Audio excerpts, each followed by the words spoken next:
আশা করছি আজকের এপিসোড আপনাদের অনেক ভালো লাগবে। বেশি কথা না বলে সবার আগে চলে যাব আজকের প্রথম ঘটনায়।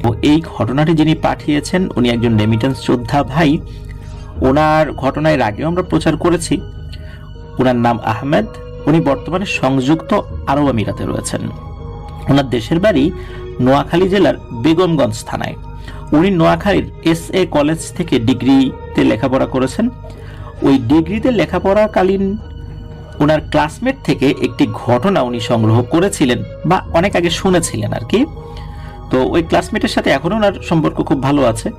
তো ওই যে ক্লাসমেট উনি আবার ওনার দাদার কাছ থেকে ঘটনাটি সংগ্রহ করেছিলেন। ওনার ওই ক্লাসমেটের নাম হচ্ছে আসিফ, আর আসিফের দাদার নাম হচ্ছে হিরণ মাঝি। উনি অনেক বয়স্ক হয়ে গেছেন আর কি এই হিরণ মাঝি দাদু। তো হিরণ মাঝি দাদুর একজন বন্ধু ছিল, তার নাম হচ্ছে হোরা মাঝি। আর এই হোরা মাঝির সাথেই ঘটে যাওয়া বা হোরা মাঝির পরিবার বা আশেপাশের একটা প্রেক্ষাপট সৃষ্টি হয় ওই ঘটনাটি ঘটার জন্য। তো সেই ঘটনাটি আপনাদের সামনে এখন উপস্থাপন করব। ঘটনাটির সময়কাল 1940 বা এর আশেপাশে। তখন এই যে হিরণ মাঝি দাদু এবং হোরা মাঝি ওনারা কিন্তু তরুণ বয়স্ক। তো ঘটনাটি ঘটেছিল এই নোয়াখালী জেলার হাতিয়ার চরঈশ্বরের বাংলা বাজার নামক একটা জায়গা রয়েছে। এই হোরা মাঝি, হিরণ মাঝি এনারা কি করতেন, ওইখানেই শুধু ওনারা না আরো অনেক মাঝি যারা ছিলেন তারা ওখানেই মাছ ধরে বিক্রি করতেন আর কি। আর এই হিরণ মাঝি এবং হোরা মাঝির বাড়ি চরঈশ্বরের বাংলা বাজার থেকে আধা কিলোমিটারের ভেতরে আর কি। তো এই হিরণ মাঝি আর হোরা মাঝি ছোটবেলা থেকে খুব ঘনিষ্ঠ বন্ধু ছিলেন। ছোটবেলায় মাঝে মাঝে একসাথে ওনারা নৌকাও চালাতেন। ছোটবেলা থেকে দুজনেই একসাথে বড় হয়েছেন। তো এই যে হিরণ মাঝির বাবা যিনি, মানে এই যে আসিফের দাদার বাবা, উনি আবার সাগরে মাছ ধরতেন। আর হোরা মাঝির বাবা ওনার নাম ছিল হচ্ছে কালীন, মানে কালীন চাচা আমরা বলি ঘটনাতে, তাহলে বুঝতে সুবিধা হবে। তো হোরা মাঝির বাবা কালীন চাচা উনি সাগরে মাছ ধরতেন না, কিন্তু উনি চরের আশেপাশে নদী এলাকা যতটুকু আছে আর কি এইটুকু মাছ ধরতেন আর কি। তো এই হোরা মাঝির বাবা কালীন চাচা উনি মাছ ধরার পাশাপাশি বিভিন্ন কবিরাজিও করতেন, টুকটাক তন্ত্রমন্ত্র সাধনাও করতেন আর কি। রাতে মাছ ধরে হাতিয়ার চরঈশ্বরের বাংলা বাজারে মাছ বিক্রি করতেন, আর দিনের বেলা সুযোগ মতো কবিরাজি করতেন। উনি খুবই পরোপকারী একজন মানুষ ছিলেন। কখনো কারো বিপদ দেখলে কোনো মানুষকে যদি না পাওয়া যায় এই কালীন চাচা সবার আগে এগিয়ে যাবেন। উনি মানুষকে মানে কখনোই ক্ষতি করেছেন এরকম কোনো নজির পাওয়া যায় না, এবং নিজের প্রয়োজনে তো কাউকে ক্ষতি করেন নাই, বরং কোনো মানুষ যদি আবার ওনার কাছে আসতো অন্য কাউকে ক্ষতি করার জন্য উনি সেটাতে রাজিও হতেন না। খুবই ভালো একজন মানুষ ছিলেন উনি। আর এই যে হিরণ মাঝি দাদু উনিও নৌকা চালাতেন, যেহেতু ওনার বাবা আবার সাগরে মাছ ধরতেন, কিন্তু এই হিরণ মাঝি সাগরের দিকে যেতে চেতেন না, ওনার একটু ভয় লাগতো আর কি। উনিও চরের আশেপাশে মাছ ধরতেন। এই কারণে এই হিরণ মাঝি এবং হোরা মাঝি মাঝে মাঝে এই হোরা মাঝির বাবা মানে কালীন চাচার সাথে মাছ ধরতে যেতেন। তো এই কালীন চাচা হোরা মাঝিকে টুকটাক তন্ত্রমন্ত্র শেখাত। এখন কথা হলো এই কালীন চাচা কিভাবে উনি এই তন্ত্রমন্ত্র জানলেন। মূলত ওনার কোনো মানুষ গুরু ছিল না, মানে কোনো মানুষের কাছ থেকে তন্ত্রমন্ত্র শিখেছেন বিষয়টা এরকম নয়। উনি শিখেছিলেন জিনেদের কাছ থেকে। উনি যখন সাগরে মাছ ধরতেন বা চরের আশেপাশে মাছ ধরতে যেতেন কখনো কখনো, তখন ওই জিনেরা আসতো। জিনেরা এসে বলতে, এই হোরা, এই কালীন আমাকে মাছ দে। আমরা এই টাইপের ঘটনা কিন্তু দেখেছি যে কোনো পিশাচ এসে বলেছে যে মাছ দে, তখন এটা নিয়ে অনেক ধস্তাধস্তি তাদের সাথে, এরকম অনেক ঘটনা তো আমরা শুনেছি। কিন্তু এইখানে ব্যাপারটা হতো কি, ওই পিশাচ এসে যখন এই কালীন চাচার কাছে মাছ চাইতো, কালীন চাচা মাছ দিতেন এবং বলতেন যে এই নে মাছ দিলাম, আমার কিন্তু কোনো ক্ষতি করিস না, আমাকে আমার মতো কাজ করতে দে, আমি গরিব মানুষ, মাছ টাছ ধরে খাই, তোদের যদি কখনো মাছ লাগে আমার কাছ থেকে এসে নিয়ে যাস, যদি আমার ধরা থাকে আমি তোকে দিব, আবার আমার নৌকা খালি করে দিতে পারবো না, কারণ আমারও তো চলতে হয়। তো ওইভাবে মাঝে মাঝে ওনার সাথে পিশাচটা দেখা করতো, একজন দুজন এরকম আসতো এসে তার কাছ থেকে মাছ চাইতো, ওরা আবার একটা দুটো মাছ নিয়ে চলে যেত, মানে সব মাছ যে খেয়ে ফেললো বিষয়টা এরকম না। আর কালীন চাচাকে ভয়ও দেখাতো না। তো এভাবে কি হতো যে মাঝে মাঝে ওরা আসতো, আর কালীন চাচাও কি করতো, ওদেরকে মাছ দিত। এইভাবে ওই পিশাচদের সাথে তার একটা সুসম্পর্ক সৃষ্টি হয়ে গিয়েছিল। পিশাচটা তার ক্ষতি করতো না, উনিও তাদেরকে মাছ দিত। আর কালীন চাচা মাঝে মাঝে মানুষদের উপকারের জন্য কিছু কিছু সমস্যা ওই পিশাচদের কাছে বলতো, যে আমার তো ওরকম একজন লোক আসছিল আমার কাছে, এরকম একটা সমস্যা নিয়ে আসলে কি করা যায়, আর একটু পরামর্শ দে। তখন পিশাচরা কি করতো, কোনো পরামর্শ দিত, বা ক্ষেত্র বিশেষ ওই পিশাচরা ওই সমস্যার সমাধানের চেষ্টা করতো। এমনটা না যে পিশাচদেরকে বাধ্য করতো, কারণ যেহেতু কালীন চাচা ওদেরকে মাছ দিত, এই কারণে পিশাচটা নিজের থেকে যদি মন চাইতো ওই সমস্যাটা সমাধান করতো আর কি, যদি তারা পারতো। এভাবে একটা ভালো সম্পর্ক হয়ে যায়। তো এর মধ্যে আবার কি হয়েছে, এই কালীন চাচা ওই সমুদ্রে মাছ ধরতে ধরতে হঠাৎ করে একটা পিতল বা এরকম ধাতব কোনো একটা জিনিস দিয়ে তৈরি একটা কলস পেয়েছিল। সেই কলসের মুখটা খুব শক্ত করে বন্ধ ছিল। তো ওই দিন উনি একাই ছিলেন নৌকাতে। সাগর তখনও শুরু হয় না, একদম গভীর সাগরে তো যেত না। উনি ছোট একটা ওই সাম্পান টাইপের একটা জিনিস নিয়ে খুব বেশি দূরে যেত না, মানে সাগরের শুরু হয়েছে বা এরকম আর কি, এমন একটা জায়গায় থাকতো যাতে করে উনি নিজে নিজে চলে আসতে পারতো। ছোট জাল ছিল। তো উনি ওইটা দিয়ে মাছ ধরছেন। ওই সময় এখন ওই কলসটা পেয়েছেন, কলসের মুখটা খুব শক্ত করে বন্ধ ছিল। উনি চিন্তা করেছেন যে ভিতরে গুপ্তধন জাতীয় কিছু একটা হবে আর কি। তখন ওই মুখটা উনি অনেক কষ্ট করে খুলেছেন। খোলার পর ভেতর থেকে ধোয়ার মতো তিনটা জিনিস বের হয়ে তিনটা অবয়ব সৃষ্টি হয়েছে। এর মধ্যে নাকি দুইটা ছিল হিন প্রজাতির জিন, আর একটা ছিল ইফরিত প্রজাতির জিন। এগুলা ছিল কি ওইটার মধ্যে বন্দী ছিল।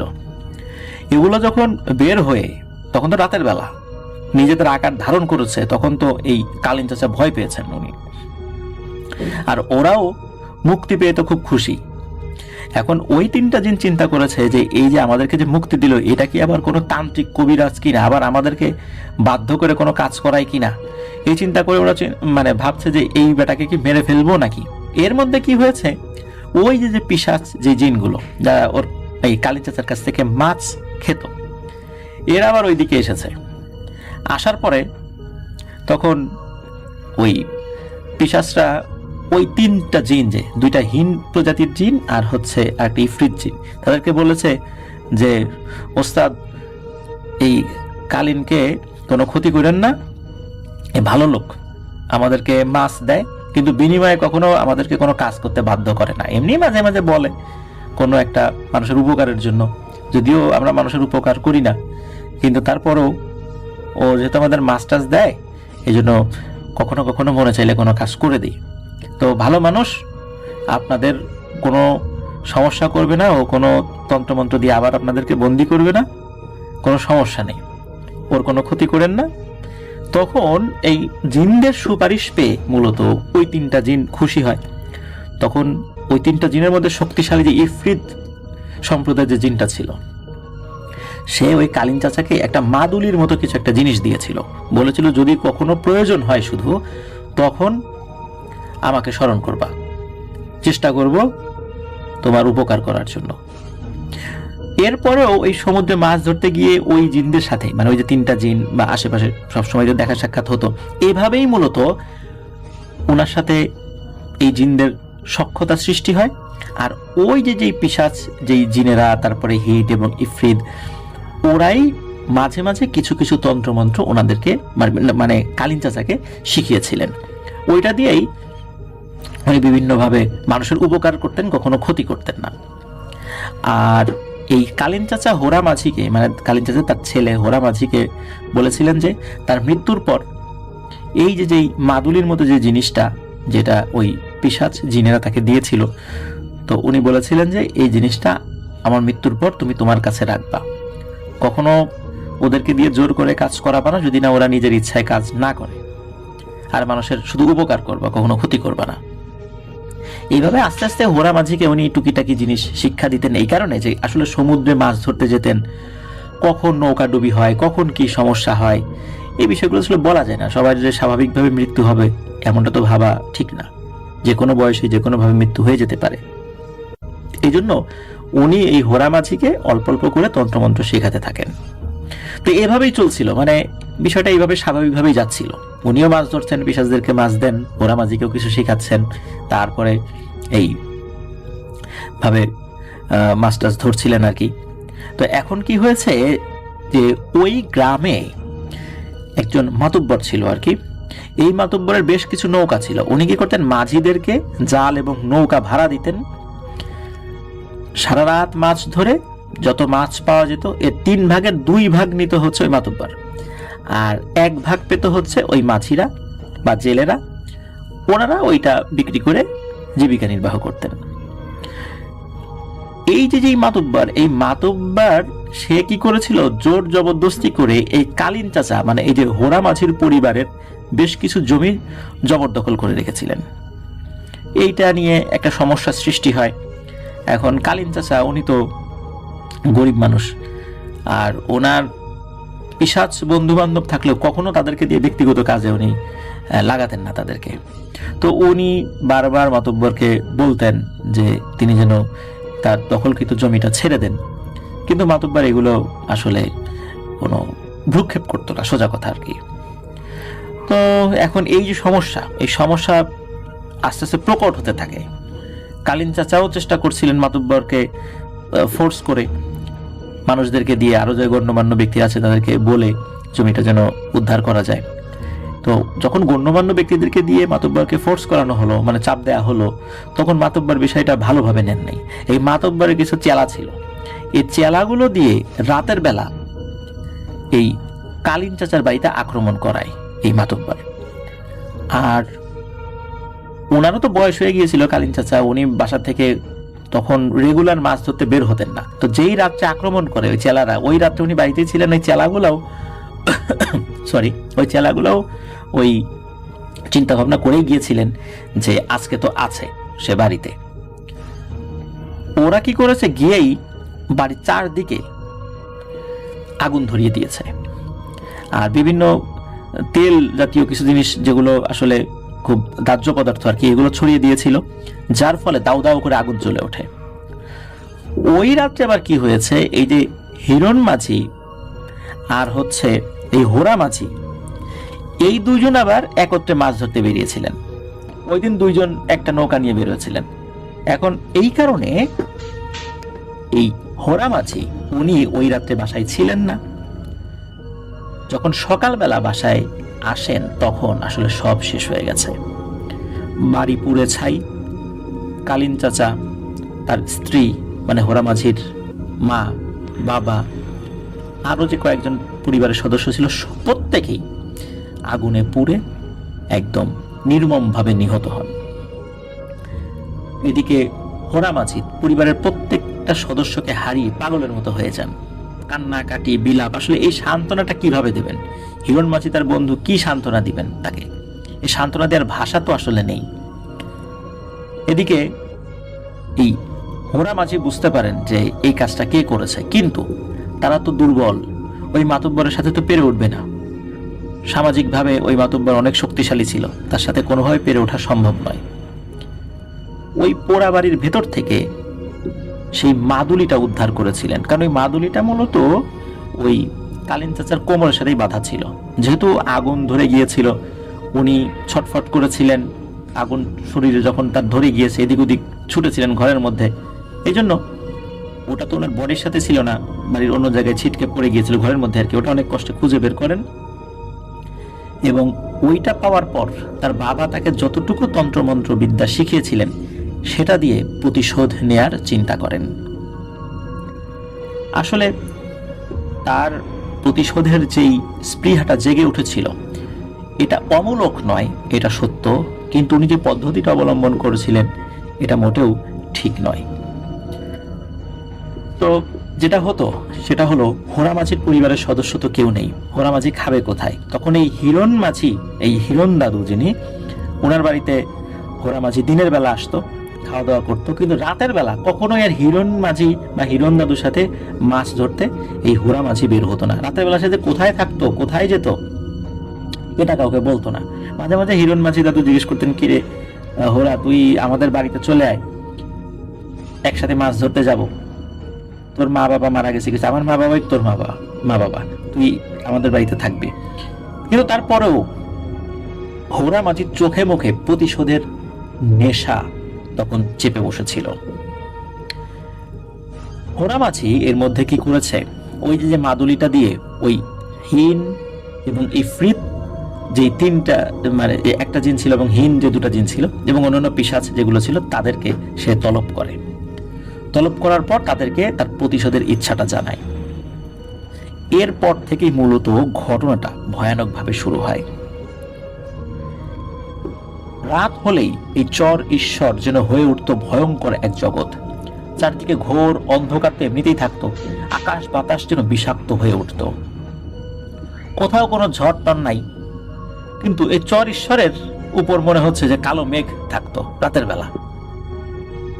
দিনটা ছিল শুক্রবার, যখন হোরা মাঝির ওই প্রতিশোধের পালা শুরু হয়। ওই শুক্রবার রাতেই সবাই দেখতে পায় ওই মাতব্বরের বাড়ির আশেপাশে বড় বড় দানব ঘোরাফেরা করছে এবং আগুনের ফুলকে এদিক ওদিক ছোটাছুটি করছে। শনিবার রাতেই ওই গ্রামেরই যারা মাতব্বরের সাথে চলতো, মানে এইসব চেলাফেলা ছিল, ওদের 7 জন ডায়রিয়া আক্রান্ত হয় এবং ওই দিনেই মারা যায়। মানে ওদেরকে যে ভালো কোনো ট্রিটমেন্ট দেবে এই সুযোগটা পায় না। তাছাড়া চর এলাকা, ওখানে তো আসলে ট্রিটমেন্টের সুযোগ ছিল না। আর এই যে আগুনে পুড়িয়ে যে মেরে ফেলেছে, এটা এমন ভাবে সাজিয়েছিল, বিশেষ করে ওই যে হোরা মাঝির পরিবারকে, মনে হচ্ছে অ্যাক্সিডেন্ট। কেউ যে মেরেছে এর কোনো প্রমাণ ছিল না।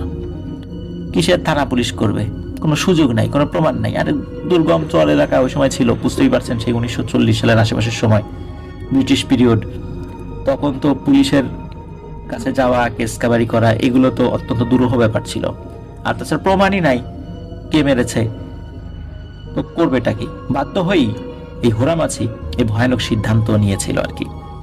তো ওই যে এই চেলাগুলো, এর চেলাগুলোর মধ্যে 7 জন তো শনিবারের দিন মারা গেল ডায়রিয়া হয়ে। এর 3 দিনের ভিতরে টোটাল এলাকা 17 জন মানুষ মারা যায়। কেউ ঘাড় মটকে ছিল, মানে কারো ঘাড় মটকে ছিল, কেউ ডায়রিয়ায়, আবার কেউ রাতের বেলা ওয়াশরুমে যাওয়ার জন্য বের হয়েছিল, ওই উঠোনেই মরে পড়েছিল। তো এইভাবে 17টা মানুষ মারা গিয়েছিল। এই 17টা মানুষের ছিল ওই মাতব্বরের চেলা। তো তখন তো এলাকা সবাই বুঝে যায় যেটা আর কিছু না, এটা হচ্ছে এই মাতব্বরের পাপের ফসল। কারণ গ্রামের মানুষ বুঝতে পেরেছিলেন যে আসলে ঘটনাটা কি হয়েছিল, কিন্তু তারা তো মুখ খুলে কিছু বলতে পারতো না। তো যাই হোক, হোরা মাঝির প্রতিশোধের একটা অংশ শেষ হলো তার চেলাগুলোকে মেরে। এর ভিতরে কিন্তু প্রতিদিন হোরা মাঝিকে তার ভিটাতে দিনের বেলা কান্না করতে দেখা যেত, খুবই বিলাপ করে কান্না করত, কিন্তু রাতের বেলা তাকে দেখা যেত না। এর ভিতরে ওই মাতব্বর যখন দেখতে পায় তার সব চেলাগুলো মরে গেছে, সে তখন হোরা মাঝিকে মারার জন্য উদ্যত হয়। কিন্তু ওই মাতব্বর রাতের বেলা হোরা মাঝিকে খুঁজে পেত না, শুধু ওই দিনের বেলাতেই হোরা মাঝিকে তার ভিটার কাছে দেখা যায়। তখন দিনের বেলা এতগুলো লোক দিয়ে যে হোরা মাঝিকে মারবে, এটাও তো একটা সমস্যার ব্যাপার ছিল। রাতের বেলা মারতে সুবিধা, তাতে প্রমাণ থাকে না। আর ওর যে চেলাগুলো ছিল, 17টা চেলা তো মারাই গেছে, নতুন করে তার আশেপাশে কোনো চেলা আসতে চাইতো না, ভয় যে ওই মাতব্বরের যেই চেলা হবে সেই মরবে। এই জন্য মাতব্বরও বেশ একাকী হয়ে গিয়েছিল আর কি। এর মধ্যে মাতব্বরের বাড়িতে একটা সমস্যা দেখা দিল। রাতের বেলা মাতব্বরের বাড়ির আশেপাশে অনেক বড় বড় শ্যাডো আকৃতির, মানে ছায়ার মতো কি যেন ঘোরে, এবং এগুলো নিজেদের মধ্যে ফিস ফিস করে কথা বলে। আর এই ফিস ফিস কথা মাতব্বর সহ মাতব্বরের ফুল ফ্যামিলি এই কথাগুলো শুনতো। তারা বুঝতে পারতো তাদের বাড়ির চারদিকে কি যেন ঘোরাফেরা করছে এবং ফিস ফিস করে কথা বলছে। রাতের বেলা এই মাতব্বরের বাড়ির আশেপাশে মানুষের চলাচল বন্ধ হয়ে যায়, কেউ ভয়ে আসে না, এমনকি দিনের বেলা তো আসতে চায় না। চিন্তা করে মাতব্বরের বাড়িতে যাব, না জানি কোন বিপদে এসে পড়ি, কার ডায়রিয়া হয়, কে কিভাবে মারা যায়। মানে সকলের মধ্যে একটা আতঙ্ক সৃষ্টি হয়ে যায় যে মাতব্বরের বাড়ির আশেপাশে যাওয়া যায়। অনেকটা মাতব্বরে এক ঘরে হয়ে যায় আর কি। মানুষজন তাদেরকে, মানে তাদের ফ্যামিলির সাথে বা তার ফ্যামিলির সাথে কথা বলতে ভয় পেত। তো রাতের বেলা হলেই তো মাতব্বরের বাড়িতে এই সমস্যার সৃষ্টি হতো। এর মধ্যে কি হয়, একদিন এই মাতব্বর হোরা মাঝিকে বাজারের ভিতরে দেখতে পায়। দেখতে পেয়ে তো হোরা মাঝিকে খুব ধমক দিতে থাকে, গালিগালাজ করতে থাকে। বলতে থাকে যে আমি তোকে দেখে নিব, তোর বাবার এবং তোর মা সহ তোর ফ্যামিলির যে পরিণতি হয়েছে তোরও সে একই পরিণতি হবে। তো এইটা হোরা মাঝিকে হুমকি দেয়। লোকজনের তো আসলে বুঝতে আগেও বাকি ছিল না, আর এই হুমকি দেওয়ার পর লোকজনের বুঝতে বাকি থাকে না যে হোরা মাঝির বাড়িতে কে আগুন লাগিয়েছিল। তবে মানুষজন দেখে যে এই হুমকি দেওয়ার পর হোরা মাঝি উল্টো অট্ট হাসি দিচ্ছে, মানে এই হুমকিতে তার কোনো ভ্রুক্ষেপ নাই, এবং অট্ট হাসি দিয়ে এক দৌড়ে বাজারের মধ্যে মিলিয়ে যায়। আর ওই মাতব্বর সে যে দৌড়ে ধরতে যাবে সে সুযোগ পায় নাই। হোরা মাঝি কোথায় যে মিলিয়ে গেল মানুষের ভিড়ের মধ্যে, আর হোরা মাঝিকে আর দেখতে পাই নাই। তো দিনটা ছিল মঙ্গলবার, যতটুকু তথ্য পাওয়া যায়। রাতের বেলা নাকি ওই চর ঈশ্বরে ভীষণ ঝড় ওঠে, আর হোরা মাঝির বাড়ির যেটা ছিল যে ভিটা, ওই দিক থেকে করুণ কান্নার আওয়াজ শুনতে পায় মানুষজন ওই ঝড়ের মধ্যেই। আর ওই মাতব্বরের বাড়ির দিক থেকে চিৎকার চেঁচামেচি, কিন্তু কোনো মানুষ ঘর থেকে বের হয় না। বেশ অনেকক্ষণ এভাবে ঝড় বয়ে যায়। সকালবেলা দিনের আলো ফোটার পর লোকজন বের হয়েছে, সবাই মাতব্বরের বাড়ির দিকে যায়। সেখানে গিয়ে দেখতে পায় ভয়ানক দৃশ্য। মাতব্বরের বাড়িতে যারা সদস্য ছিল, ছেলে মেয়ে আরো যে মহিলা সদস্যরা ছিল, প্রত্যেকে মরে পড়ে আছে। তাদের বডিতে অন্য কোনো আঁচড় এরকম ছিল না, কিন্তু তারা কিছু দেখে ভয় পেয়েছে। চেহারা দেখে এরকমটা মনে হচ্ছিল। কিন্তু ওই যে মাতব্বর, তার কি হলো? উঠোনের বিভিন্ন জায়গায় তার শরীরের বিভিন্ন অংশ ছিঁড়ে পড়ে আছে। এভাবেই হোরা মাঝি মাতব্বরের উপরে ভয়ঙ্কর প্রতিশোধ নেয়। এরপর থেকে ওই চর ঈশ্বর এলাকায় আর কেউ কখনো হোরা মাঝিকে জীবনও দেখেনি। এমনকি যে হিরণ মাঝি দাদু, উনিও আর কখনোই হোরা মাঝিকে দেখেননি। আর ভয়ে কেউ কখনো হোরা মাঝির যে ভিটা, ওই ভিটার দিকে কেউ যেত না। কিন্তু ওনাদের এলাকার মাঝিরা বলতো ওই হোরা মাঝিকে নাকি রাত হলে বিভিন্ন চরের পাশে যে নদীর পাশে যে চর বিভিন্ন এলাকা আছে, ওই জায়গাতে কখনো কখনো নাকি নৌকাতে দেখা যেত। আর হোরা মাঝি খুব অট্ট হাসি দিত। হোরা মাঝির বাড়ি নাকি এখনো আছে, ওই বাড়িতে কেউ যায় না, ঘন জঙ্গল হয়ে আছে ওখানে, মানে এটা পুরোটাই এখন জঙ্গল আর কি। তো কখনো কখনো অনেকে নাকি বলতো ওই বাড়ি থেকে কান্নার আওয়াজ শোনা যায়, যদিও বা সেটা আরো অনেক আগের কথা। কিন্তু হোরা মাঝি কোথায় যে চলে যায়, পরে কি হয়েছে তার, এগুলো আর কিছুই জানা যায়নি। কেউ কেউ বলে মাঝে মাঝে নাকি হোরা মাঝির বাড়ি থেকে আগুনের ফুলকি উঠতে দেখা যেত। ওই কালীন চাচা এমনকি তার ফ্যামিলির বাকি সদস্যদের কবর কিন্তু হোরা মাঝির ওই ভিটা ওইখানেই আছে। কিন্তু হোরা মাঝিকে আর কেউ কখনো খুঁজে পায়নি। উনি যে কোথায় গেছেন, কি হয়েছে, কেউ জানে না। এলাকার মানুষরা এক তান্ত্রিকের মাধ্যমে কিছু তথ্য পেয়েছিল। মূলত এই পুরো ঘটনাটা তান্ত্রিকদের কাছ থেকেই জানা যায়। যে এতক্ষণ যা বলা হলো, অনেক বিষয় তো আর জানা যায়নি। পরবর্তীতে তান্ত্রিকরা যেভাবে বলেছে ওইভাবেই গ্রামের লোকজন তারা জেনেছিলেন যে গ্রামে যে এতগুলো মানুষ মারা গিয়েছে, এগুলো সব তো হোরা মাঝির প্রতিশোধের কারণে মারা গিয়েছে। আর কালীন চাচার যে জিনগুলো ছিল, এই জিনগুলো তো আসলে ওই যখন নদীতে যেত বা সাগরের কাছাকাছি যেত, তখন ওগুলো আসতো। তাদেরকে তো উনি বন্দিও করেন নাই, তাদের সাথে কোনো চুক্তিবদ্ধ উনি ছিলেন না, ওদেরকে বললে ওরা কাজ করত।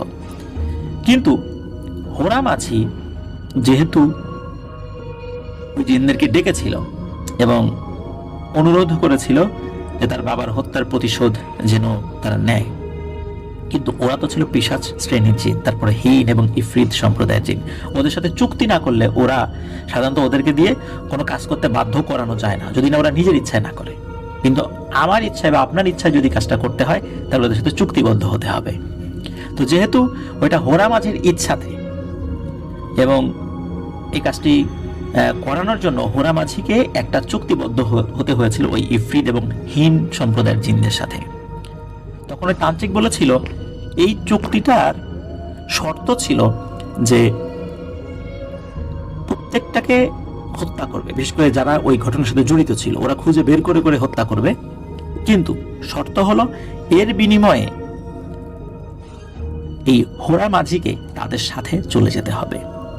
এখন চলে যেতে হবে বলতে তাকে কি ওই জিনেরা মেরে ফেলবে, নাকি ওদের দেশে নিয়ে যাবে, না কি করবে, কোথায় নিয়ে যাবে, হোরা মাঝির বাকি জীবন কিভাবে কাটবে, এই বিষয়ে আর কিছু জানা যায় না। শুধু এতটুকু জানা যায় ওই জিনেরা তাকে এরকম শর্ত দিয়ে দিয়েছিল, একটা নির্দিষ্ট শর্ত, এবং সেই শর্তের একটা অংশ হবে হচ্ছে সে আর কোনো সাধারণ মানুষের সাথে মিশতে পারবে না। কিন্তু এর পরে কি হবে এটা জানা যায় না, এটা ওই তান্ত্রিক বলতে পারেন না, এই জন্য গ্রামের মানুষজন আর জানে না আসলে কি হয়েছিল হোরা মাঝির সাথে পরবর্তীতে। উনি এখনো জীবিত আছেন কি জীবিত নাই এটা কেউ বলতে পারে না। এটি ছিল ঘটনা। প্রিয় লিসেনার্স, আশা করছি ঘটনাটি আপনাদের ভালো লেগেছে। আর হোরা মাঝির পরিবার নিরপরাধ ছিল, ওনারা আসলে এই মাতব্বরের চক্রান্তের শিকার হয়ে নির্মমভাবে নিহত হয়েছিলেন। আর আগুনে পুড়ে মারা যাওয়া এটা যে কি কঠিন ব্যাপার, এটা আসলে কারো আত্মীয় স্বজন যদি আগুনে পুড়ে গিয়ে থাকে এবং আগুনে পোড়ার পর তারা যদি জীবিত থাকেন, তাহলেই শুধু তাদের মুখ থেকে এই আগুনে পোড়ার ভয়াবহতাটা সম্পর্কে আমরা জানতে পারি। প্রিয় লিসেনার্স, আসলে আগুনে পুড়ে মারা যাওয়া অত্যন্ত কষ্টদায়ক একটি মৃত্যু। আমরা চাই না এরকম কারো হোক। বেইলি রোডের যে ঘটনাটি ঘটে গেল, আমরা চাই না আর কখনো আমাদের দেশে কেন পৃথিবীর কোথাও এই ধরনের ঘটনা ঘটুক। সকলের উচিত সচেতন থাকা, আমাদেরও উচিত আরো বেশি সচেতন হওয়া। প্রিয় লিসেনার্স, আমাদের এই ঘটনাটি ধৈর্য ধরে শোনার জন্য ধন্যবাদ জানাচ্ছি।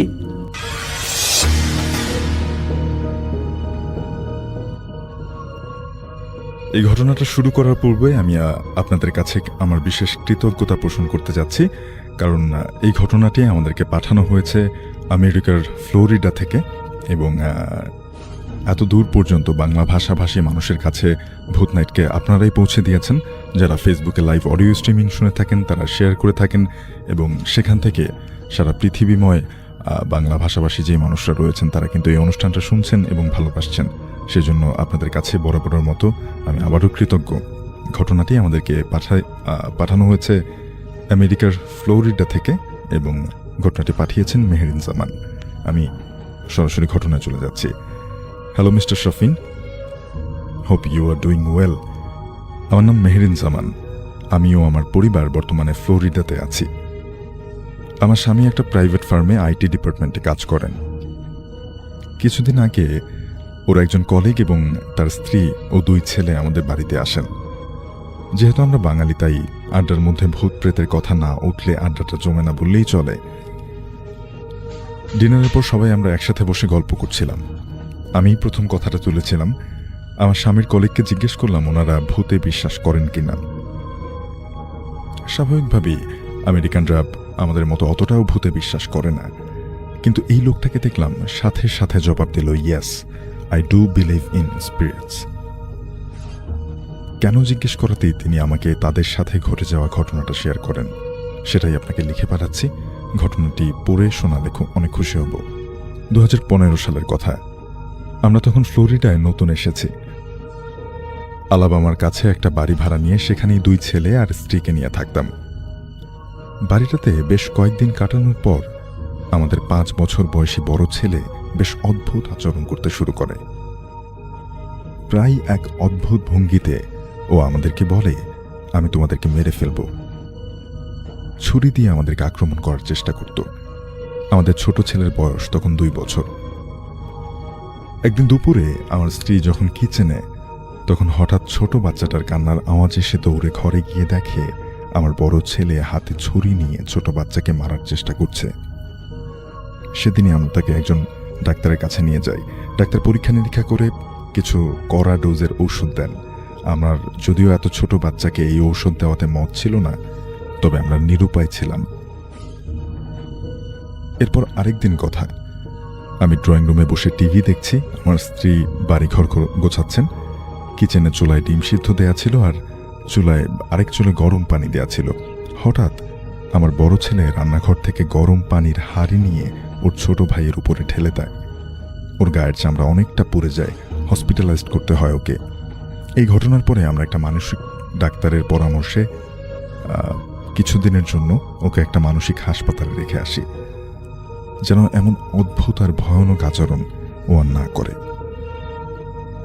এর কিছুদিন পরে ওকে যখন আমরা বাড়িতে ফিরিয়ে আনা হলো, তখন ও জানায় ওকে নাকি অনেক লম্বা, হাতে মুখে রক্তে ভরা একটা লোক ফ্লোরের নিচে থেকে উঠে এসে শিকল দিয়ে বেঁধে নিয়ে যেতে চাইতো।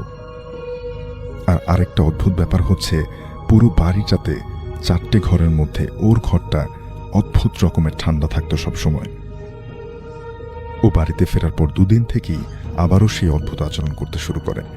একদিন আমার স্ত্রী ঘুমোচ্ছিল, ঘুম ভেঙে চোখ খুলে তাকাতেই দেখে আমাদের বড় ছেলে হাতে ছুরি নিয়ে ওর মায়ের বুকের উপরে বসে আছে।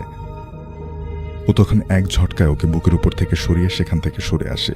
আমরা অনেক চেষ্টা করার পরেও কোনো কিছুতেই কোনো কাজ হচ্ছিল না। দিন দিন যেন আমাদের ছেলেটা পাগল হয়ে যাচ্ছিল। এই ঘটনার আগে অবধি আমরা কোনো ঈশ্বরে বিশ্বাস করতাম না।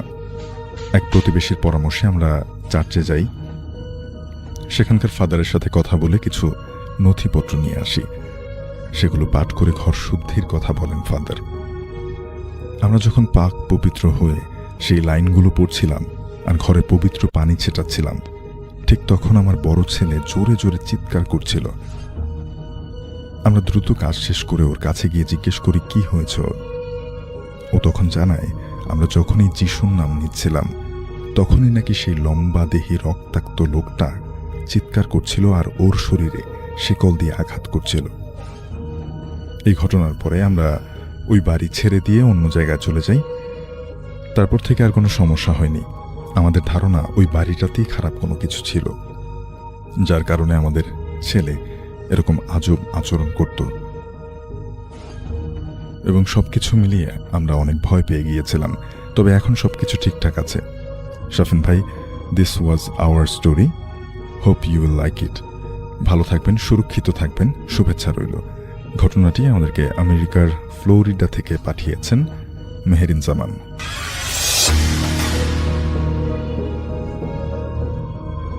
আজকের এপিসোডটি আপনারা লাইক করে ফেলেছেন, অলরেডি কমেন্ট করে দিয়েছেন কে কোথা থেকে শুনছেন, কার সঙ্গে শুনছেন, এবং আপনাদের ওখানে ওয়েদার এই মুহূর্তে কেমন, গরম কি খুব বেশি নাকি আপনাদের ওখানে বৃষ্টি হয়েছে, অবশ্যই কিন্তু আমাদেরকে কমেন্ট করে জানাবেন। হ্যালো গৌরবদা, আমি মোহাম্মদ সানাউল্লাহ, প্রেতকথার একজন নিয়মিত শ্রোতা। আমি পূর্ব বর্ধমান জেলার একটি ছোট্ট গ্রাম রাজুর থেকে বলছি। বর্তমানে কলেজে বিএসসি ফার্স্ট ইয়ারে পাঠরত। প্রথমেই তোমাকে নতুন জীবন শুরু করার এবং 400তম পর্ব সম্পূর্ণ হওয়ার জন্য অনেক অনেক শুভেচ্ছা এবং অভিনন্দন জানাই। এভাবেই এগিয়ে যাক আমাদের প্রেতকথা। এর আগেও আমি একটি ঘটনা পাঠিয়েছি, হয়তো তোমার সেটি পছন্দ হয়নি। এটি আমার প্রেতকথার জন্য লেখা দ্বিতীয় ঘটনা। ঘটনাটি কতটা ভয়ের সেটা জানি না, তবে খুব বেশি আশ্চর্যের। ঘটনা শেষে বেশ কিছু প্রশ্ন রেখে যাব, যেগুলি আমাকে এখনো ভাবায়। পারলে উত্তর দিও। যে ঘটনাটি আমি ছোটবেলা থেকে শুনে এসেছি, ঘটনাটি আমার দাদানের সঙ্গে ঘটে যাওয়া একটি সত্য ঘটনা। এই ঘটনাটি আমার নানির কাছ থেকে আবারও ভালো করে শুনে নিয়ে লিখছি। সালটা ছিল 1985। দাদানদের পরিবারে তখন অত্যাধিক অভাব দেখা দেয়, তাই কাজের সূত্রে আমার দাদান বর্ধমানে চলে যান। গ্রামে তখন আমার নানি তার 2 মেয়েকে নিয়ে থাকতেন, যার মধ্যে একজন হলেন আমার মা। বেশ কয়েক মাস পর যখন পরিস্থিতি একটু স্বাভাবিক হয়, তখন আমার দাদান গ্রামে ফিরে আসেন। আর তারপর থেকেই শুরু হয় কিছু অস্বাভাবিক ঘটনা। দাদান প্রায় প্রতিদিন একটি স্বপ্ন বারবার দেখতেন। তিনি দেখতেন কারা যেন তাকে ডাকছে আর তাকে কোথাও যেন নিয়ে যাওয়ার কথা বলছে। বেশ কয়েকদিন এই স্বপ্ন দেখার পর আমার দাদান বেশ কিছু অলৌকিক ক্ষমতা লাভ করেন। তিনি প্রতিদিন মাগরিবের নামাজের সময় অস্বাভাবিকভাবে অন্য গলায় কাদের সাথে যেন কথা বলতেন। তো একদিন আমার নানি জিজ্ঞাসা করায় তিনি জানান যে 3 জন পরী তার কাছে প্রতিদিন আসেন, যারা এর আগে তাকে স্বপ্নে দেখা দিয়েছেন। তিনি জানান পরীরা তাকে অস্বাভাবিক কিছু ক্ষমতা দান করেছেন, যা ভালো কাজে ব্যবহার করতে হবে। তো এরপর সেটা পুরো গ্রামের লোকেরা জানতে পারে। এরপর দাদান বেশ কিছু আশ্চর্য ক্ষমতার প্রকাশও করেন, যার কারণে গ্রামের মধ্যে তিনি পীর সাহেব নামে খ্যাত হন। বিভিন্ন ওঝামূলক কাজ তিনি করতে পারতেন। তবে বিষয়টা এই পর্যন্ত সীমাবদ্ধ থাকলে বোধহয় ভালো হতো। এরপরের ঘটনা আমি আমার নানির ভাষায় লিখছি। এরই মধ্যে একদিন তো দাদান আমাকে জানান যে সেই পরীরা তাকে কোথাও নিয়ে যেতে চায়। তাই আমাকে চিন্তা করতে বারণ করেন এবং একদিন সন্ধেবেলা মাগরিবের নামাজের পর তিনি যখন বাড়ির বাইরে একটি ফাঁকা স্থানে যান, তখনই আকাশ থেকে কিছু যেন একটা নেমে আসে। এরপর টানা 3 দিন দাদানের কোনো খোঁজ পাওয়া যায়নি। চতুর্থ দিনের ভোরবেলায় হঠাৎ আমার ঘুম ভেঙে যায়, আর ঠিক ওই একই সময় বাড়ির দরজায় কেউ টোকা দেয়। প্রথমে মনের ভুল ভেবে উড়িয়ে দিলেও দ্বিতীয়বার টোকার শব্দ শুনে উঠে দরজার কাছে গিয়ে দাঁড়াই। কেন জানি না মন বলছিল দরজা খোলা ঠিক হবে না, কিন্তু মনের কথার অবাধ্য হয়ে দরজাটা জোরের সাথে খুলে যেটা দেখি সেটা দেখার জন্য মোটেও প্রস্তুত ছিলাম না। দরজা খুলে দেখি একটি সাদা কাপড়ে কোনো মানুষের দেহ পুরোটা মুড়ে কেউ রেখে দিয়ে গেছে, যেন সদ্য কাফন করা হয়েছে দাফন করার জন্য। আমি ভয়ে চিৎকার করে উঠি, আর সেই ডাকে আশেপাশের বাড়ি থেকে কিছু লোক ছুটে আসে। এরপর দুজন সেই কাপড় খুলতেই আমি অবাক হয়ে যাই, দেখি সেটা আর কেউ নয়, তোর দাদান। এরপর দেখা যায় তোর দাদান বেঁচে আছেন। দেখে মনে হচ্ছিল এক নিষ্পাপ শিশু প্রশান্তিতে ঘুমোচ্ছে।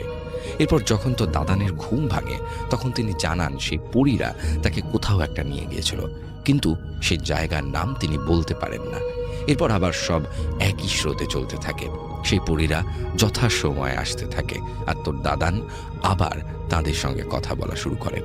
এরপর আমার নানি আরও এক কন্যা সন্তানের জন্ম দেন।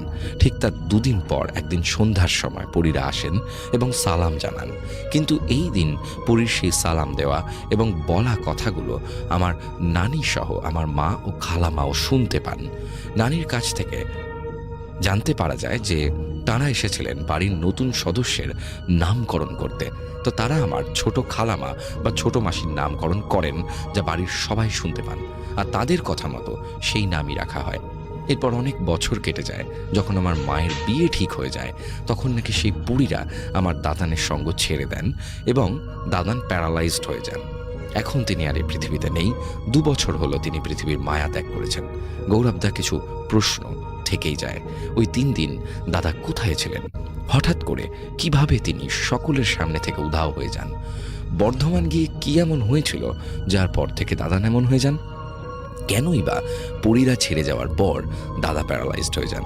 তিনি কি অন্য ডাইমেনশনের সঙ্গে নিজেকে কানেক্ট করতে পারতেন, যা আমরা সাধারণ মানুষেরা করতে অক্ষম? এই প্রশ্নের উত্তর আমি এখনো পাইনি।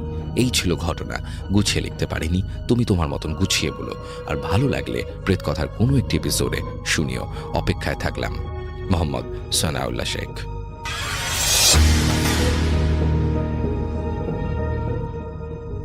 হ্যালো রাসেল ভাই, আসসালামু আলাইকুম। আজকে যে ঘটনাটি আপনাদের মাঝে আমি নিয়ে হাজির হয়েছি, এই ঘটনাটি আমাকে শেয়ার করেছেন সাব্বির ভাইয়া, রংপুর বিভাগ থেকে। তিনি এই ঘটনাটি সংগ্রহ করেছেন তার এক চাচাতো ভাইয়ের কাছ থেকে। তিনি আর কি একজন অ্যাম্বুলেন্স চালক।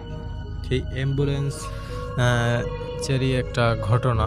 সো ঘটনাটি একটি সত্যি ঘটনা, তিনি আমাকে শেয়ার করেছেন এবং তিনি আমাকে বলেছেন যে যদি আপনারা বিশ্বাস না করেন তাহলে আমাকে বলছে যে আমার চাচাতো ভাইয়ের সাথে আপনাকে কথা বলে দেয়। সো আমি ইমেলটা দেখে বুঝতে পারছি যে ইমেলটা আসলে একটি সত্যি ঘটনা। সো আমি সরাসরি ঘটনায় চলে যাচ্ছি। এই ঘটনাটি ঘটে আজ থেকে প্রায়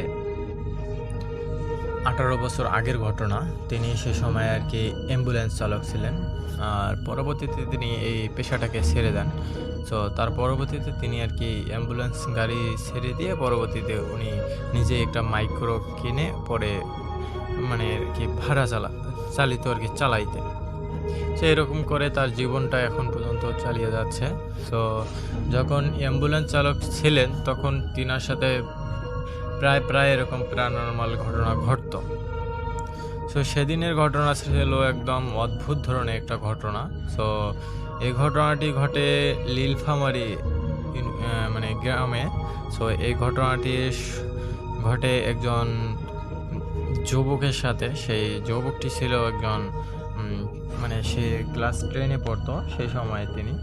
আর ওদের বাসায় ছিল মানে 4-5 জন আর কি, সব মিলে তার ভাই বোন এবং বাবা মা মিলে 4-5 জন হবে আর কি। তো এই যে যুবকটি ছিল সে ক্লাস 10-এ পড়তো। সে সময় সে স্কুলে যাইতো এবং স্কুল থেকে সরাসরি বাসায় চলে আসতো সাইকেলে তো করে। সো এই ছেলেটি প্রায় নাকি মানে একটা জিনের কবলে পড়ে এবং খারাপ জিনটার কবলে পড়ে এর প্রায় সে অসুস্থ হয়ে যায়। সে স্কুলে মাঝে মধ্যে যায়, আবার মাঝে মধ্যে যায় না, এরকম করে। সে একদিন হঠাৎ করে দুপুরবেলা সে স্কুল থেকে বাসায় ফিরবে। সে সময় সে স্কুল থেকে বাসায় ফিরতে ওদের মানে সাইকেলে করে যায়। বাসায় ফিরতে মোটামুটি 15 থেকে 20 মিনিট লাগে সময়। তো শহরের রোড থেকে আসতে সময় লাগে যেহেতু গ্রাম।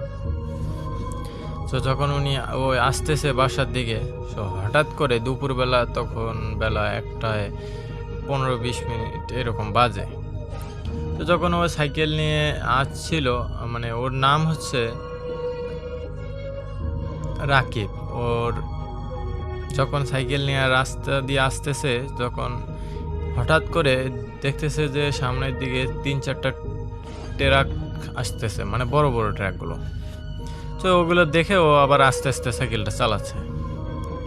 তো একটা ট্রাক গেল পেরিয়ে এবং আরও একটা ট্রাক পেরিয়ে গেল। যখন 3 নম্বর ট্রাকটা চলে আসছে সামনে, হঠাৎ করে ওর সাইকেলটা, মানে ওর সাথে আরও 2জন ছিল, ও হঠাৎ করে ওই সাইকেলটা আর কি ধাক্কা দিয়ে ফালাই দেওয়া হয়। তো যখন এই ধাক্কা দিয়ে ফালাই দেওয়া হয় ওকে, তখন মানে একাই ও সাইকেলটা ট্রাকের নিচে পড়ে গেছে। ওর একদম পায়ের উপর দিয়ে গেছে এবং অবস্থা খুবই খারাপ, একটা মাথায় একটা বাড়ি লাগে, সেজন্য আর কি ও মারা যায় সাথে সাথে ওইখানে। মানে একটু হয়তো জীবিত ছিল, সাথে সাথে অ্যাম্বুলেন্স কল দিয়ে আর কি রংপুর হসপিটালে নিয়ে যাওয়া হয়। হসপিটালে যখন নিয়ে যাওয়া মানে যাওয়ার পরে তাকে আইসিইউতে ভর্তি করা হয়েছে। সাথে সাথে আইসিইউতে ভর্তি করার পরেও রক্ত দেওয়ার পরেও সে আর কি কোনোভাবে তাকে বাঁচানো যায় নাই, মানে রাত হয়ে গেছে সে সময়। পরবর্তীতে যখন বাঁচানো যায় না, তার বাবা মা কিন্তু সবাই এখানে চলে গেছে এবং রক্ত কয়েকজন মিলে আর কি দিছে, যেহেতু ব্লিডিংটা বেশি হয়ে গেছে তো দিছে। তো দেওয়ার পর হঠাৎ করে পরবর্তীতে যখন অ্যাম্বুলেন্স দিয়ে নিয়ে যায়, তখন ওই সাব্বির ভাইয়া তখন সে নিজে নিয়ে যায়, ওর ভাইয়েরকে নিজে নিয়ে যায় নাই। সাব্বির ভাই নাম ধরেই বলতেছি, সাব্বির ভাই নিজে নিয়ে যায় নাই। তো পরবর্তীতে অ্যাম্বুলেন্স যে চালক নিয়ে গেছিল, সে আর কি ওখানে রেখে উনি আর কি চলে গেছে ওনার গন্তব্যস্থলে। তো পরবর্তীতে সাব্বির ভাইকে ডাক দেওয়া হয় যে আপনি আসেন, একটা লাশ আছে, এখানে নিয়ে যেতে হবে। তো এই লাশটা এতটা পরিমাণের বাজেভাবে মৃত্যু হয়েছে যা বলার বাইরে। মানে সাব্বির ভাই আবার দেখে নাই যে লাশটার এত পরিমাণের খারাপ অবস্থা। তো দেখছে খালি রক্ত দিয়ে অবস্থা খুবই খারাপ, মানে রক্তটা ব্লিডিং বেশি হয়ে গেছে। তো তাকে যখন নিয়ে যাওয়া হচ্ছে, অ্যাম্বুলেন্সে তোলা হলো, তার বাবা মা তার পাশে এবং অ্যাম্বুলেন্স। আর অ্যাম্বুলেন্সটা নিয়ে যাওয়ার সময় মানে ওই হসপিটাল থেকে যখন বের হওয়ার পরে তারা আর কি এই রাত অর্ধেক আসার পরে হঠাৎ করে অ্যাম্বুলেন্সটা মানে বন্ধ হয়ে গেছে একবার। তো এরকম যেহেতু বন্ধ হয়েছে, উনি তো ভাবছে হয়তো এরকম প্রাণনাল ঘটনা ঘটে, উনি আবার সুরা করতেছে। পরে আবার একটু দেখলো যে আশেপাশে কোনো কিছু আটকা পড়ছে নাকি। যখন দেখছে যে নাই, তখন উনি আবার গাড়িটা আবার এসে স্টার্টটা নিছে।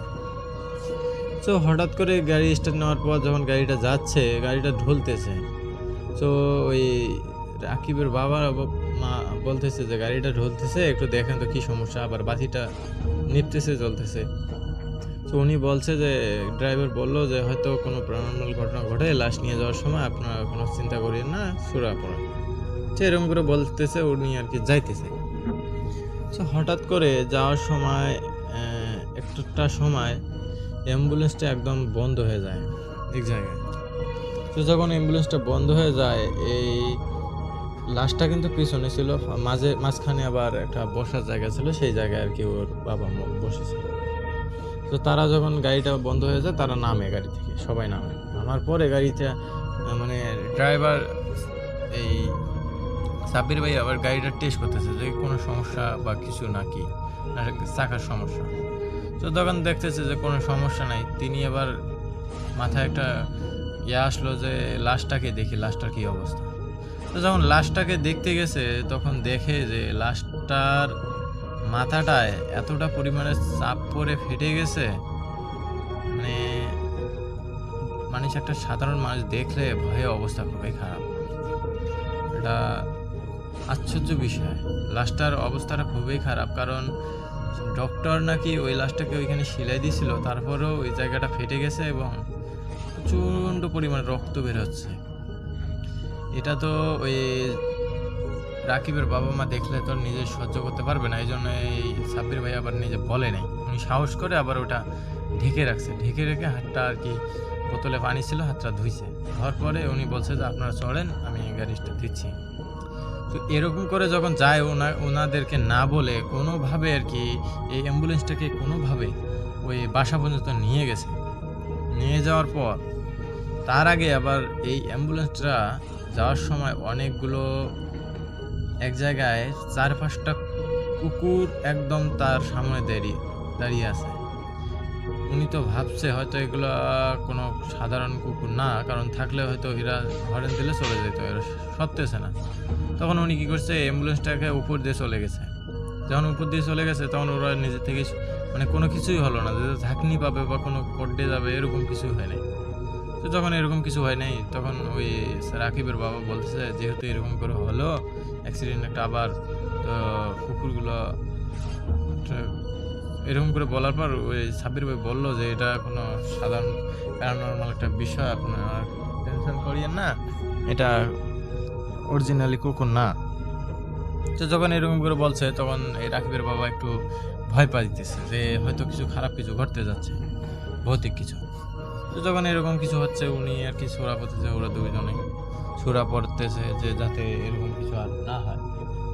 তো পরবর্তীতে তারা ভাবতেছে যে এর পরবর্তীতে মানে অ্যাম্বুলেন্সটা উনি আর কি কোনোভাবে বাসা পর্যন্ত নিয়ে গেছে। বাসা পর্যন্ত নিয়ে যাওয়ার পর যখন লাশটাকে নামাতে যায় তখন ওই সাবির ভাই বলে যে যেহেতু লাশটার অবস্থা খুবই খারাপ এবং লাশটা দেখতে সবাই না দেখলে ভালো হবে, কোনোভাবে আর কি লাশটাকে গোসল করিয়ে দাফন করাটা আপনাদের মধ্যে ভালো হবে, কারণ লাশটার অবস্থাটা খুবই খারাপ। বেশি মানুষকে দেখতে না দেওয়াটাই ভালো, কারণ মুখের অবস্থাটাও ভালো না, কারণ যে কেউ দেখলে হয়তো সহ্য করতে পারবে না। তো যখন এরকম করে বলার পর সাব্বির ভাইয়ের কথাটা শুনে আর কি কয়েকজন যখন দেখছে লাশটার ভিতরে দেখছে, দেখার পরে দেখে যে মুখটার অবস্থা খুবই খারাপ, থেতলে গেছে একদম। তো তারা মানে বাসার 2-1 দেখছে, তারপরে যখন দেখছে যে পরিস্থিতি খুবই খারাপ, যে 2-1 দেখছে তারা আর কি সাথে সাথে ওইখানে অজ্ঞান হয়ে গেছে। মানে যখনই দেখছে এরকম পরিস্থিতি খারাপ, যে গোসল করাইছে সে আবার তার কোনোভাবে আর কি গোসলটা করাইছে ভালোভাবে, তার মুখটা দেখে নেই, মানে না দেখার ভান করে আর কি গোসলটা করেছে। তো গোসলটা করার পর কোনোভাবে আর কি লাশটাকে মরাইয়া মানে দাফন করছে। এই সাব্বির ভাইয়া সে সময় পর্যন্ত ওইখানে ছিল, কারণ উনি বলছে যে যেহেতু এরকম একটা লাশ আপনারা কখনো না দেখাটা ভালো, মানে সাথে সাথে আর কি দাফন করার চেষ্টা করছে, বেশিক্ষণ থই নেই, কারণ যেহেতু এরকম একটা পরিস্থিতির লাশ না রাখাটাই ভালো। তো পরবর্তীতে উনি জানতে পারে যে একটা জিনের কবল থেকে এই বাচ্চাটা অনেক দিন যাবৎ একটা জিন একে ধাওয়া করতেছে এবং এই জিনটাই হয়তো একে খেয়ে ফেলছে। তো পরবর্তীতে সেই সাব্বির ভাই জানতে পারে যে আসলে এই জিনের কবলে পড়ে আর কি জিন জীবনটা চলে যায়, কারণ কিছু সত্য দিছিল এর বাবা মাকে যে একে নাকি নিয়ে যাবে, আবার যদি কোনো কিছু খাবার মন চায় তাহলে আর কি ওকে আবার দিয়ে যাবে, এরকম করে বলছিল। তো তারা আর কি কথাটা শোনে নেই, এই জন্য আর কি তাকে একদম মেরে ফেলে। তো এটাই ছিল রাসেল ভাই ঘটনা। সাব্বির ভাই পরবর্তীতে বাসায় এসে তার অবস্থা খুবই খারাপ ছিল, এরকম যেহেতু লাশটা দেখছে উনি আর এর পরবর্তীতে অ্যাম্বুলেন্স চালক কয়েকদিন মানে চালানোর পর উনি বাদ দিয়ে দেয় এবং পরবর্তীতে তিনি আর কি এমনি গাড়ি চালায়, কারণ এরকম ভৌতিক ঘটনা ঘটে দেখে উনি আর কি বিষয়টা নিতে পারতেছে না কয়েকদিন যাবত। সো পরবর্তীতে তারা উনি আর কি নিজে একটা গাড়ি কিনে ড্রাইভিং করে। সো এটাই ছিল ঘটনা সাব্বির ভাইয়ের। সো যদি ভালো লাগে অবশ্যই কমেন্টে জানাবেন লিসেনার। আসসালামু আলাইকুম।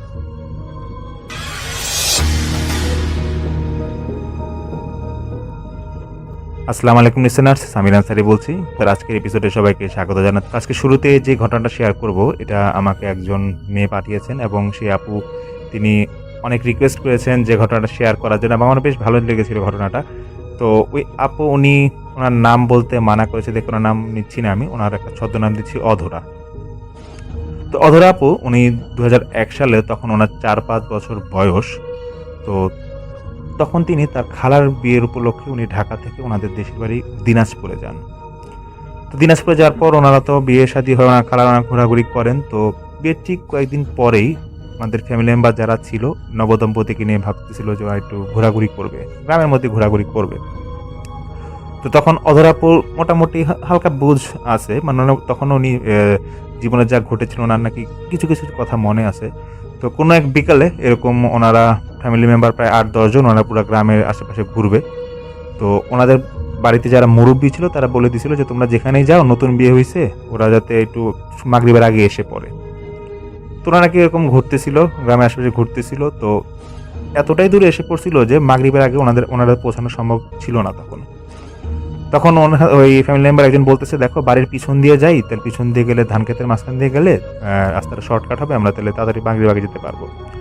তো এরকম আরেকজন বলতেছে যে না, ওই দিক দিয়ে রাস্তাটা ভালো না, এখানে একটা তাল গাছ আছে, আর ওইখানে যে ধান ক্ষেতের এরিয়াটা নাকি ভালো না, আসলে এখানে যাওয়া কি ঠিক হবে নাকি। তো এরকম কথা বলতে বলতে ওরা হাঁটা শুরু করছে, ঠিক করে যে না পিছন দিয়ে যাবে, বাড়ির পিছন দিয়ে যাবে। তো তখন ওরা নাকি যখন হাঁটা শুরু করে সবাই যার যার মতো বাসায় এসে পড়ে। তো বাসায় এসে পড়ার পর বাড়ি ভর্তি মেহমান যে যার যার কাজে ব্যস্ত। তো রাতে ঠিক খাওয়ার আগে দিয়ে সবাই খেয়াল করতেছে যে অধরা উনি নাই, বাসার মধ্যে নাই। তো ওনাকে সবাই খুঁজতেছে, ভাবছে হয়তো কোথাও খেতেছে, দেখে পুরো বাড়িতে কোথাও নাই। যখন এটা পুরো আলোড়ন হয়ে গেল, বাসায় উনি কোথাও নাই। তো বাড়ির কয়েকজন মেম্বার বলতেছে যে তোমরা ওকে কি ওইখান থেকে ঠিকভাবে আনছিলে, আর আমরা যে বাইরে গেলাম। তখন ওই ওনাদের বাড়ির মুরব্বী বলতেছে তোমরা কোন দিক দিয়ে আসছো, সেই পিছের রাস্তা দিয়ে আসছো। তো অনেক বকাবকি করতেছে, বললাম যে ওই রাস্তায় যাবা না, মাগরিবের আগে ফেরত আসবা, তোমরা কি করলা। তো ওই অধরাপুর খোঁজার জন্য সেই রাস্তাতে ওইদিকে আবার যায়। খুঁজতে খুঁজতে দেখতেছে তাল গাছের এখানে অধরাপুর দাঁড়ায় আছে এবং ওনার পাটা একটা গর্তের মধ্যে আটকে আছে। উনি তো দেখেই মানে সবাই দেখে অবাক যে এত রাতে মেয়েটা এখানে আটকে আছে, ওর মধ্যে কোনো কান্নাকাটি কিছুই ছিল না। উনি উল্টা আরো বলতেছে অধরাপু যে আমি তো এখানে আটকে গেছিলাম, তোমাদেরকে অনেক ডাকলাম, তোমরা শুনলা না কেন। যাই হোক, ওনাকে পরে এখান থেকে নিয়ে আসা হয়। তো এই নিয়ে আসার পর থেকেই ওইখানে উনি যতদিন ছিল দিনাজপুরে, ওনার মধ্যে কিছু মানে আজগুবি কিছু ঘটনা নাকি ঘটে। উনি বলতেছিল যে আমাকে যে ওনার নাকি প্রায় সময় মানে রাত্রেবেলা ওই কান্নাকাটি করতো, তাল গাছের ওখানে যাবে এনে আবদার করতো না আব্বা আম্মাকে। তো কিছু মানে অদ্ভুত ঘটনার মধ্যে ঘটতো। উনি মানে হঠাৎ করে দেখা যাচ্ছে বাইরে চলে যাচ্ছে। এই কাজগুলো যখন করতো তখন ওনার আব্বা আম্মা চিন্তা করতেছে, দেখো হয়তো এরকম হইতে পারে যে কিছু বদনজর পড়লো নাকি, এক কাজ করি আমরা এখান থেকে চলে যাই, আমরা ঢাকায় চলে যাই, মানে এখানে থাকার দরকার নাই। তো তখন ওই অধরাপুর নানা উনি আবার ওনার নাতিকে মানে অধরাপুর ওনাকে একটু ঝাড়ফুঁক দিয়ে দেয়, বলে যে থাক আমি একটু ঝাড়ফুঁক দিয়ে দিচ্ছি, আশা করি সমস্যা হবে না, মেয়েটা আশা যদি এত কষ্ট করে চলে যাচ্ছে আবার। যাই হোক, উনি তো পরে চলেই যায় ঢাকায়। তো ওনার খুব একটা আর পরে সমস্যা হয় না। তবে উনি যখন আস্তে আস্তে বড় হচ্ছিল, ওনার মধ্যে একটা জিনিস কাজ করতো অধরাপুর, যে উনার খুব ইচ্ছা যে জিন কি এটা দেখার খুব আগ্রহ, এবং এটা ওনার নাকি খুব সাহসী ছিল, এবং উনি স্টিল না অনেক সাহসী। উনি বলতেছে যে জিন কি এটা দেখার আগ্রহ এতটাই ছিল ওনার যে বাসায় যে হুজুর ওনাকে পড়াতো, ওই হুজুরকে নাকি জিজ্ঞেস করতো যে হুজুর জিন কীভাবে আনে, জিন কি দেখতে কেমন, এসব উল্টাপাল্টা প্রশ্ন করতো। আস্তে আস্তে তো উনি বড় হচ্ছে এরকম। যখন উনি ক্লাস 7-এ পড়ে, তো তখন ওনাকে বাসায় এক হুজুর উনি পড়াতো। উনি হুজুরকে সেম বারবার প্রতিনিয়ত একই প্রশ্ন করতো যে হুজুর জিন কীভাবে দেখে, জিন দেখতে কেমন, একটু আমাকে বলেন, আমি জিনের দেখা কীভাবে পাবো। তো এগুলো যখন বলতো, সেই হুজুর আবার ওনার ফ্যামিলি মেম্বারদেরকে বলতো যে দেখেন অধরা উল্টা পাল্টা কথা বলে, জিন দেখবে, এগুলো কথা, এগুলো কী ধরনের হাস্যকর, আবার এগুলো কি দেখা যায় নাকি, এগুলো তো এই বাচ্চা মেয়েগুলো বলে তো ঠিক না, ওকে একটু বুঝাবেন। তো ওই অধরাপু নাকি প্রায় ওদের বাসার মেম্বারদেরকে বলতো যে আম্মু জিনকে দেখতে কেমন, জিনকে একটু দেখে দেখা যাবে নাকি, এরকম কাজ করতো। মানে ওনার মধ্যে একটাই কথা যে জিনটা কি এটা দেখতে চায় উনি। এবং আবার বলছি যে ওনার কিন্তু সাহস অনেক বেশি ছিল। তো উনি নাকি স্কুলে যখন আসা যাওয়া করতো, একা আসা যাওয়া করতো, আমাদের বাড়ির কাছ দিয়ে একটা স্কুল ছিল, ওই রাস্তায় একা আসা যাওয়া করতো। তো কোনো একভাবে উনি বেশ কিছু মানে মন্ত্র, মানে কীভাবে জিন আনে এরকম কিছু মানে বই উনি ম্যানেজ করেছিল তখন। তো এরকম ম্যানেজ করার পরে উনি নাকি বাসায় একাই এরকম নিজে বইগুলো পড়তো। উনি যে এরকম রুমে একা থাকতো সেই রুমে একাই বইগুলো পড়তো, এবং খুব লুকায় লুকায় পড়তো যাতে বাড়ির কেউ না দেখে। এবং ওনার বই পড়ার নিয়মটা ছিল উনি রাত্রে নাকি ঘুমানোর আগে দিয়ে 11টার দিকে যখন রুমে চলে যেত তখন ওই রুমে এরকম বইগুলা পড়তো যে কীভাবে জিন আনা যায়, এই আমলগুলো উনি করতো। একটা জায়গায় উনি দেখতেছে যে এরকম লেখা আছে যে কোরআন শরীফের কোনো একটা সূরা এবং ওই আয়াত পড়তে হয় টানা 25 দিন বা 30 দিন এরকম পড়তে হয়, পড়লে এরকম জিন হাজির করা যায় বা জিনের দর্শন পাওয়া যায়। তো এটার প্রতি উনি খুব আগ্রহ হয়। তা আগ্রহ হওয়ার পরে সেই অধরা আপু উনি এরকম আমল শুরু করে এবং ওনার আমলের সিস্টেমটা ছিল এরকম যে ওনার খাটের পাশেই ছিল একটা টেবিল, টেবিলের এখানে একটা মানে লাল বৃত্ত করতো উনি, বৃত্ত আকারে গোল আকার করে উনি মাঝখানে মোমবাতি রাখতো এবং ওই আলোতে উনি কোরআন শরীফটা তেলাওয়াত করতো, ওই যে আমলগুলো করতে হয়। তো উনি এরকম একদিন আমল নাকি এরকম প্রায় রাতে করতো, মানে রাত জেগে এরকম করতো আমল। তো এরকম 15 দিন 20 দিন চলে যাচ্ছে। তো উনি দেখতেছে কোনো কিছুই দেখা যায় না। তো ওনার মধ্যে একটা মানে জিনিস কাজ করতেছে যে এগুলো দেখা যায় না, আসলে কি সত্যিকারে আমল নাকি উল্টাপাল্টা কিছু। তো তারপরে এরকম 25তম রাতে উনি যখন আমল করতেছে, তো সেদিন ওনার আমল করার পর মানে ওনার মধ্যে একটা মানে অনাগ্রহ এসে পড়ে যে না আসলে জিন বলতে মনে হয় কিছু নাই। তো এটাও করতে করতে উনি একটু ওই আমলটা ছেড়ে উনি ওনার খাটের দিকে একটু বসবে বা শুবে এমন একটা অবস্থায় ঠিক রাত 2:19 উনি ফিল করতেছে যে ঘরে কিছু আসছে এবং একটা আতরের গন্ধ আসতেছিল। তখন উনি ভাবে যে আতর কেতরাতে কেউ দিয়েছে নাকি, একটু মানে আশেপাশে তাকাতে উনি দেখছে যে জুব্বা পরা লম্বা আকৃতির কেউ একজন ওনার রুমে আছে এবং চেহারাটাও স্পষ্ট দেখা যাচ্ছিল না। তো উনি এটা দেখতেই অধরাপু যখন জিজ্ঞেস করবে যে কে, তখন সেই ব্যক্তিটা বলতেছে যে তোমার তো অনেক জিন দেখার শখ, এই যে জিনে আমি এসে পড়লাম, এখন তুমি আমাকে দেখো। তো অধরাপু নাকি তাকায় ছিল কিন্তু চেহারা স্পষ্ট বোঝা যাচ্ছিল না। তো সেই ব্যক্তিটা বলতেছিল যে তুমি যে আমলগুলো করো এই আমলগুলো তো করা ঠিক না, এগুলা করলে কিন্তু হিতে বিপরীত হতে পারে। আমি হয়তো ভালো জিন এখানে আসছি, কিন্তু তুমি যে আমলগুলো এক নাগার যদি করতে থাকো তাহলে কিন্তু তোমার উপর খারাপ জিনের আসর পড়বে এবং তুমি এগুলো বাদ দাও, এগুলো কখনো আর করবা না। এবং তোমার যত মন্ত্র বা যত আমল এগুলো আছে এগুলো সব ভুলে যাও, এগুলো ফালায় দাও, এগুলো করবা না, করলে তোমারই ক্ষতি হবে। এটা বলার সঙ্গে সঙ্গে নাকি ওই জিনটা নাকি নিমিষের মধ্যেই মানে সেকেন্ডের মধ্যে সে মানে চলে যায়, আর নাই, গায়েব হয়ে যায়। ওদের অনেক খুঁজে পায় না। তুমি তখনও কনফিউশনে ছিল যে আসলে আমি স্বপ্ন দেখতেছি নাকি সত্যিকারে কি দেখলাম এটা। তো উনি যতটুকু বলে যে 7-8 যখন মানে 7 তখন উনি পড়ে যে বলে যে স্পষ্ট ওনার খেয়াল আছে যে কিছু একটা ছিল, এমন না যে ঘুমের মধ্যে দেখছে। তো উনি তাড়াতাড়ি করে ওই ওনার মানে ওনার একটু ভালো লাগে যে না আজকে আমি জিন দেখছি। এখন উনি ওনার আমল তো বন্ধ করে সেদিনের মতো। তো তারপরের দিন ওনার তো সারাদিন একটা চিন্তা যে রাত্রে আমি কি দেখলাম, এটা কি হইলো। তো সেদিন আবার দুপুরের পর ওনাদের বাসায় মেহমান আসবে, ঠিক মানে তারপরের দিনই। তো অধরাপু উনি ওনার যে রুম আছে রুমের পাশে একটা বারান্দা আছে, তো বারান্দার পিছন সাইডটা একটু খালি, মানে ওই পিছনের সাইডে বারান্দার পিছনের সাইডে মানে যে এই এরিয়াটা আছে সেটা খুব খালি ছিল এবং এখানে একটা দূরে একটা পুকুর ছিল, পুকুরের আগে একটা ছোট কবরস্থান ছিল। তো উনি ওই পুকুর পাড়ে ওই পুকুরের ওইখানে পারে একটা ল্যাম্পপোস্ট লাইট জ্বলছিল। তো উনি ফিল করছে যে ওনাকে হয়তো কেউ ডাকছে। তো অনেকক্ষণ খেয়াল করার পর দেখে যে ওনাকে আসলেই ডাকছে এবং যে ডাকছিল সে মানে খুব ক্ষুধার্ত, মানে খাওয়া চাচ্ছিল ওনার কাছে। তো সেই অধরাপু নাকি উনি ওইখানে যাবে এরকম মানে অ্যাটেম্প নিয়ে নিয়েছে যে উনি যাবে, কিন্তু ওনার মধ্যে একটা কাজ করতেছে যে আমি এত রাতে এখানে যাবো, কীভাবে যাবো, এমনিতেই দোতলা বাসা একতলা নামবো, আবার কেউ যদি দেখে ফেলে। তো ওনার যে আপন বড় ভাই ছিল ওনার খুব ক্লোজ ছিল, তো বড় ভাইকে বলতেছে যে ভাইয়া তো বাসায় তো অনেক গেস্ট, আমি একটু নিচের থেকে আসতেছি, এসে পড়বো আমি। তো ওই ভাইয়া বলতেছে যে তুই নিচে যাবি, এখন আবার যদি তো একটু সমস্যা হয়তো বলতে এরকম বুঝাচ্ছ যে তুই যাইস না, তুই থাক, ঘরে থাক। তো ওই অধরাপ উনি কারো কথা না শুনি উনি আস্তে করে দরজাটা করে নিচে চলে যায়। তো উনি বলে আমি যখন রাস্তায় হাঁটা শুরু করি কবরস্থানেরটা পার হয়ে পুকুর পাড়ে ওখানে যাবো, মানে হাঁটা যখন শুরু করলাম তখন কি আমার মধ্যে কাজ করতেছে আমি বলতে পারবো না। এক কথা আমার সেন্স নাই বললেই চলে, মনে হচ্ছে যে আমার মানে আমি তান্ত্রিক জীবনের দিকে আগায় যাচ্ছি এবং আমার মানে উনি মনে ফিল করতেছে যে ভয় ভীতি কি ওনার মনে কিছুই ছিল না। উনি কবরস্থানে ওই রাস্তা দিয়ে হাঁটা শুরু করতেছে। তো বাম দিকে ওই পুকুরের রাস্তাটা উনি বাম দিকে এরকম হাঁটা শুরু করে। রাস্তাটার আশেপাশে নাকি বেশ গাছপালা ছিল এবং উনি স্কুলে সবসময় এই রাস্তা দিয়ে আসা যাওয়া করতো, এই জন্য মনে ওনার মধ্যে রাস্তাটা খুব চেনা পরিচিত এক রাস্তা ছিল।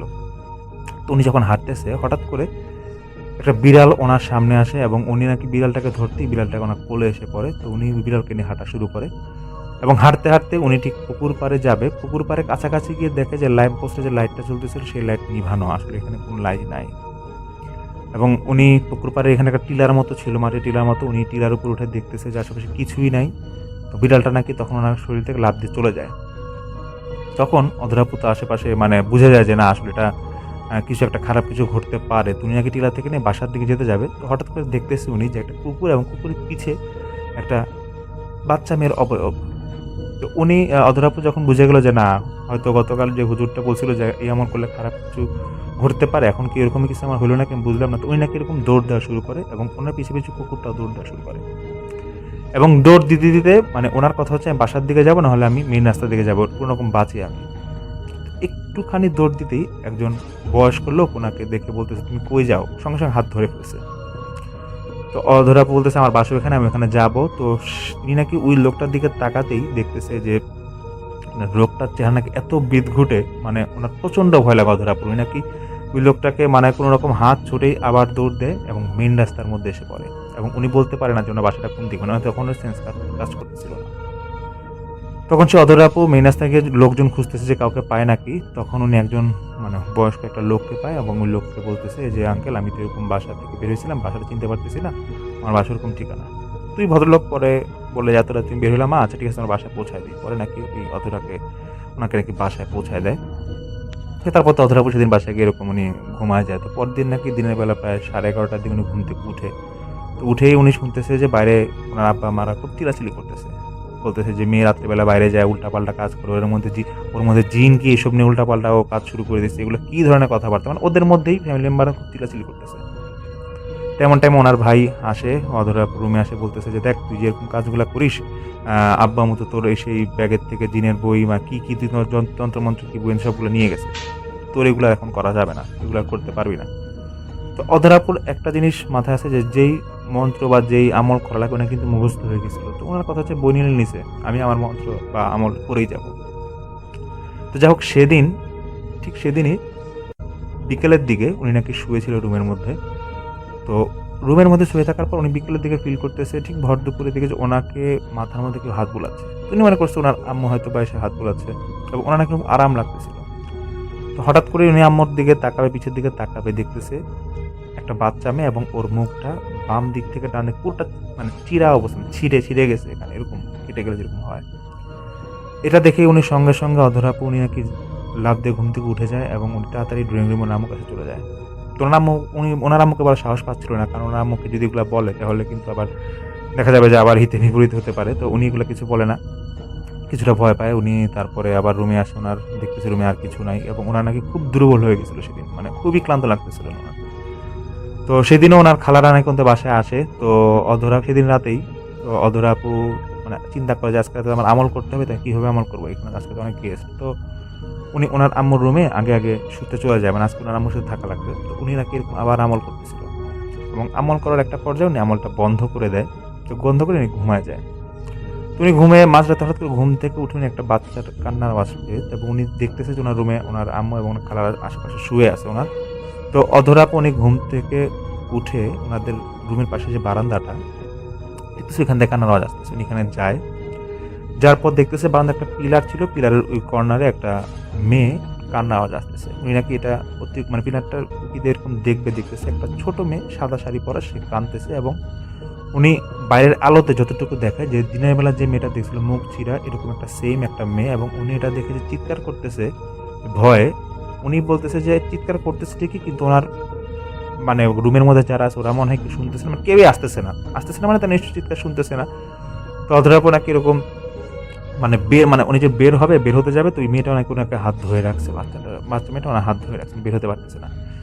মানে ওনার ওই মুহূর্তে নাকি সেন্স কাজ করে, মানে উনি অজ্ঞানও না, ঠিক দাঁড়া আছে কিন্তু উনি কিছুই বলতে পারবে না কি হচ্ছে। ফজরের ঠিক আগে দিয়ে ওনার মা এসে ওনাকে দূরে ধাক্কা দিয়ে বলতেছে তুই এত ভোরে এখানে কি করছিস, ভিতরে রুমে আয়, মানে ওকে আবার বকা দিয়ে রুমে নিয়ে আসছে। তো ভাবছে যে মেয়ে হয়তো নামাজ পড়বে, এই জন্য হয়তো উঠছিল, হয়তো বারান্দায় গেছে। তো সেদিন অধরাপু এরকম তো উনি কিছুই বুঝতেছিলেন যে ওনার লাইফে কি করতেছে, বাট উনি একটা জিনিসই বুঝতেছে যে হ্যাঁ যে আমলগুলো করতেছে এটা হয়তো ওনার ভালো হচ্ছে না। আবার ওনার এটাও সমস্যা যে আমল না করে উনি থাকতে পারতেছিল না, প্রতি রাতে ওনার আমল চলছিল। তো যখন এরকম কাজ ওনার মধ্যে ঘটছে, তো উনি একদিন নাকি মানে একদিন পরে এরকম নাকি উনি আরেকটা আমল শুরু করে। সেই আমলটায় নাকি নিয়ম ছিল এরকম যে রক্ত খেতে হবে, নিজের রক্ত নিজেকে খেতে হবে। উনি নাকি তখন ব্লেড দিয়ে নিজের হাত কাটতো, লুকায় হাত কাটতো এবং নিজের রক্ত খাওয়া শুরু করে, এবং এটা নাকি ওনার খেতে খুব মানে উনি বলতেছে যে রক্ত যে আমি খেতাম মানে নিজের থেকে অজান্তে খেতাম, এবং আমার মনে হচ্ছে হাত পা মানে জলে না, মানে নিজে কাটতেছি। এবং এমন হইতো যে আমি আমার ভাইকে ডেকে বলতেছি ভাইয়া তোর হাতটা কেটে দিত, এরকম কাজ উল্টাপাল্টা কাজ করতো, উল্টাপাল্টা কথা বলতো উনি। তো এটা ওনার ফ্যামিলি মেম্বাররা সবাই খেয়াল করতেছে এবং ওনার ভাইও খেয়াল করতেছে যে ওর মধ্যে কিছু উল্টাপাল্টা কাজ আছে, এবং ওকে নাকি প্রায় বুঝাইতো যে তুমি যেরকম কাজগুলো করো, জিনের কথা বলো, এগুলা কখনো বলবা না। কিন্তু রাতে যে আমল করতো এটা আবার ওনারা বাসায় একটু জানতো না। এরকম তো কন্টিনিউ হচ্ছে। তো ক্লাস 8-এর ওনার যখন উঠবনি, মানে বার্ষিক 7-এর বার্ষিক পরীক্ষা ওনার মানে খুব খারাপ হয়, তখন তো ফ্যামিলি মেম্বার আবার খুব রাগারাগি শুরু করে যে না, ওকে আসলে এভাবে রাখা যাবে না, ওর কোনো একটা সমস্যা ওর হচ্ছে।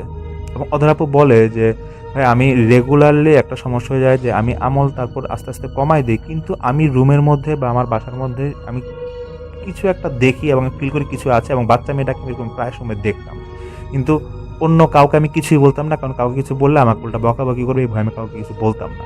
কিন্তু আমি দেখতাম এবং আমি ফিল করতাম, যখন আমি শুতাম ওনাকে যখনই বিকেলে বেড়াতে শুধু উনি ফিল করতে যে ওনার মাথায় কেউ হাত বুলাই দিচ্ছে, ওনার শরীরের সাথে কি স্পর্শ কেউ লাগছে, এই কাজগুলো নাকি উনি ফিল করতে। এবং মজার বিষয় হচ্ছে উনি একাই থাকতো। এমন যদি হতো যে ওনার মায়ের সাথে থাকতো যে কেউ ওনাকে ধরতে, সেটা একটা কথা, বাট উনি একাই থাকতো নাকি তখন আলাদা রুমে, ওনার ব্যক্তিগত রুমে থাকতো, কিন্তু এই সমস্যাগুলো ফিল করতো। এটা যখন আস্তে আস্তে হচ্ছে উনি নাকি প্রায় এরকম অন্যমনস্ক হয়ে গিয়েছিল।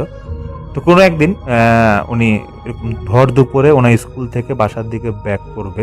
তো তারপর নাকি উনি আমলটা কিন্তু মোটামুটি করতো মাঝে মাঝে। তো এরকম যাই হোক, তো কোনো একদিন উনি দুপুরবেলায় ওনার স্কুলের থেকে বাসার দিকে ব্যাক করবে, সেই বললাম যে পুকুর বা কবরস্থান ওই রাস্তাটাতে ব্যাক করবে, বাসার থেকে আসবে আর।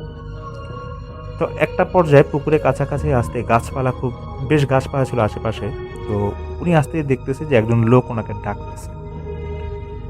উনি যখন মানে লোকটার দিকে মানে হঠাৎ করে পায়ের দিকে তাকে উপরের দিকে তাকাবে, উনি সেদিনের যে প্রথম দিন যে লোকটা জুব্বা পরা লোকটা আসছিল উনি আমল করার পর, ঠিক সেম লোকটা, কিন্তু উনি লোকটার দিকে তাকাতে পারছিল না, এবং লোকটা ওনাকে মানে নিচের দিকে তাকাইছিল অধর আপু। এবং লোকটা ওনাকে বলতেছে যে তোমাকে আমি আগেই বলছিলাম তুমি আমলটা বন্ধ করে দাও, প্রথম দিন তোমাকে বলছিলাম, তুমি বন্ধ করো নাই, তুমি বুঝতেছো তোমার মধ্যে কি ঢুকে গেছে, তুমি তো এটা থেকে মুক্তি পাবা না। তো অধর আপু নাকি কোনো কথাই সে বলতে পারতেছিল না, লোকটা নাকি ওকে অনেক ঝাড়ি দিয়ে বকা দিচ্ছিল, এবং আশেপাশে যে কেউ শুনবে কেউ নাই, মানে তখন নাকি পুরো নিরিবিলি ছিল ভরদুপুরি জায়গাটায়। এবং লোকটাকে বারবার বলতেছিল যে তোমাকে আমি বলার পরও যে কাজটা করলা, তুমি তো মৃত্যুর আগ পর্যন্ত তোমাকে জ্বালা যন্ত্রণা দিয়েই যাবে, তুমি তো আর বাঁচতে পারবা না। এরকম একটা কথা পর্যায়ে লোকটা নাকি অধর আপুকে নাকি একটা জোরে চড় দেয়, এবং চড় দেওয়ার সঙ্গে সঙ্গে অধর আপু নাকি সঙ্গে সঙ্গে এতটাই জোরে চড় দেয় যে মাটিতে পড়ে যায়, এবং উনি দেখে যায় ওই লোকটা আর নাই। তখন অধর আপু নাকি প্রায় মানে এতটা ব্যথা পাইছিল, উনি নাকি প্রায় আধা ঘন্টা 1 ঘন্টার মতো বিকেল 15 মিনিট বসেই ছিল ব্যথায়। তখন অনেক কষ্ট নিয়ে সেদিন বাসায় আসে, এবং আসার পর থেকে উনি বেশ জ্বর ওনার, এবং তারপর থেকে নাকি ওনার শরীর নাকি প্রায় সময় জ্বালাতন করতো, মানে খুব শরীর জ্বলতো, এবং উনি দেখতো যে প্রায় সময় ওনার বডির যে কোনো একটা জায়গায় ক্রস চিহ্নের মতো কিছু একটা ভেসে উঠতো, মানে মনে হচ্ছে নীল আকারে, মানে হচ্ছে কেউ মানে মেরেছে ওনাকে, এরকম প্রায় সময় নাকি ক্রস চিহ্নের মতো এরকম একটা ভেসে উঠতো। তো ওনার মধ্যে যে এই সমস্যাগুলো দেখা দিচ্ছে, ওনার বাবা মা এটা দেখে, এবং দেখার পরে অনেক হুজুর আলেমকে দেখায়। তো ওই হুজুরদের একটি কথা যে আপনার মেয়ের আসলে এরকম আমল করা ঠিক হয় না, এগুলো আসলে আমল করা ঠিক না, আমলগুলো করা ঠিক হয় নাই। তো যাই হোক আমরা ওকে বন্ধ করে রাখতেছি, আশা করি কোনো সমস্যা হবে না। তো অধর আপু বলে যে ভাই আমার কাছে এখনো আমি গলায় তাবিজ পরা থাকি, কিন্তু সমস্যা একটাই যে আমি এখনো ফিল করি যে আমার কাছে কিছু একটা আছে, এবং আমি আমলটা সম্পূর্ণভাবে বন্ধ করতে পারি না, নিজের থেকে নিজে কীভাবে জানি আমলটা করতে হয়, আমার এটা আমার প্রতি রাতে করতে হয়। এবং উনি বলে যে আমি এখনো মাঝে মাঝে মানে ওই সমস্যাগুলো ফিল করি, এবং বাসার মধ্যে ফিল করি যে কেউ আছে বা কেউ আমাকে হাত বুলাচ্ছে, এবং প্রায় সময় নাকি ওনার শরীর প্রচণ্ড জ্বালাতন করে, এবং এই কথাগুলো নাকি উনি ওনার আসলে ফ্যামিলি মেম্বার কাউকে এরকম বলে না। তো উনি এটা আমাকে শেয়ার করেছেন এবং আমাকে বলেছেন যেহেতু আমার কাছে স্কিল নাও সমস্যাটা আছে, আমার কাছে আবারও বলছি সমাধান চেয়েছিল, আসলে আমি সমাধান দিতে পারি নাই, বা আমরা তো বলেছি যে এখানে আমরা সমাধান দিই না। তো যাই হোক এটাই ছিল ওনার ঘটনা।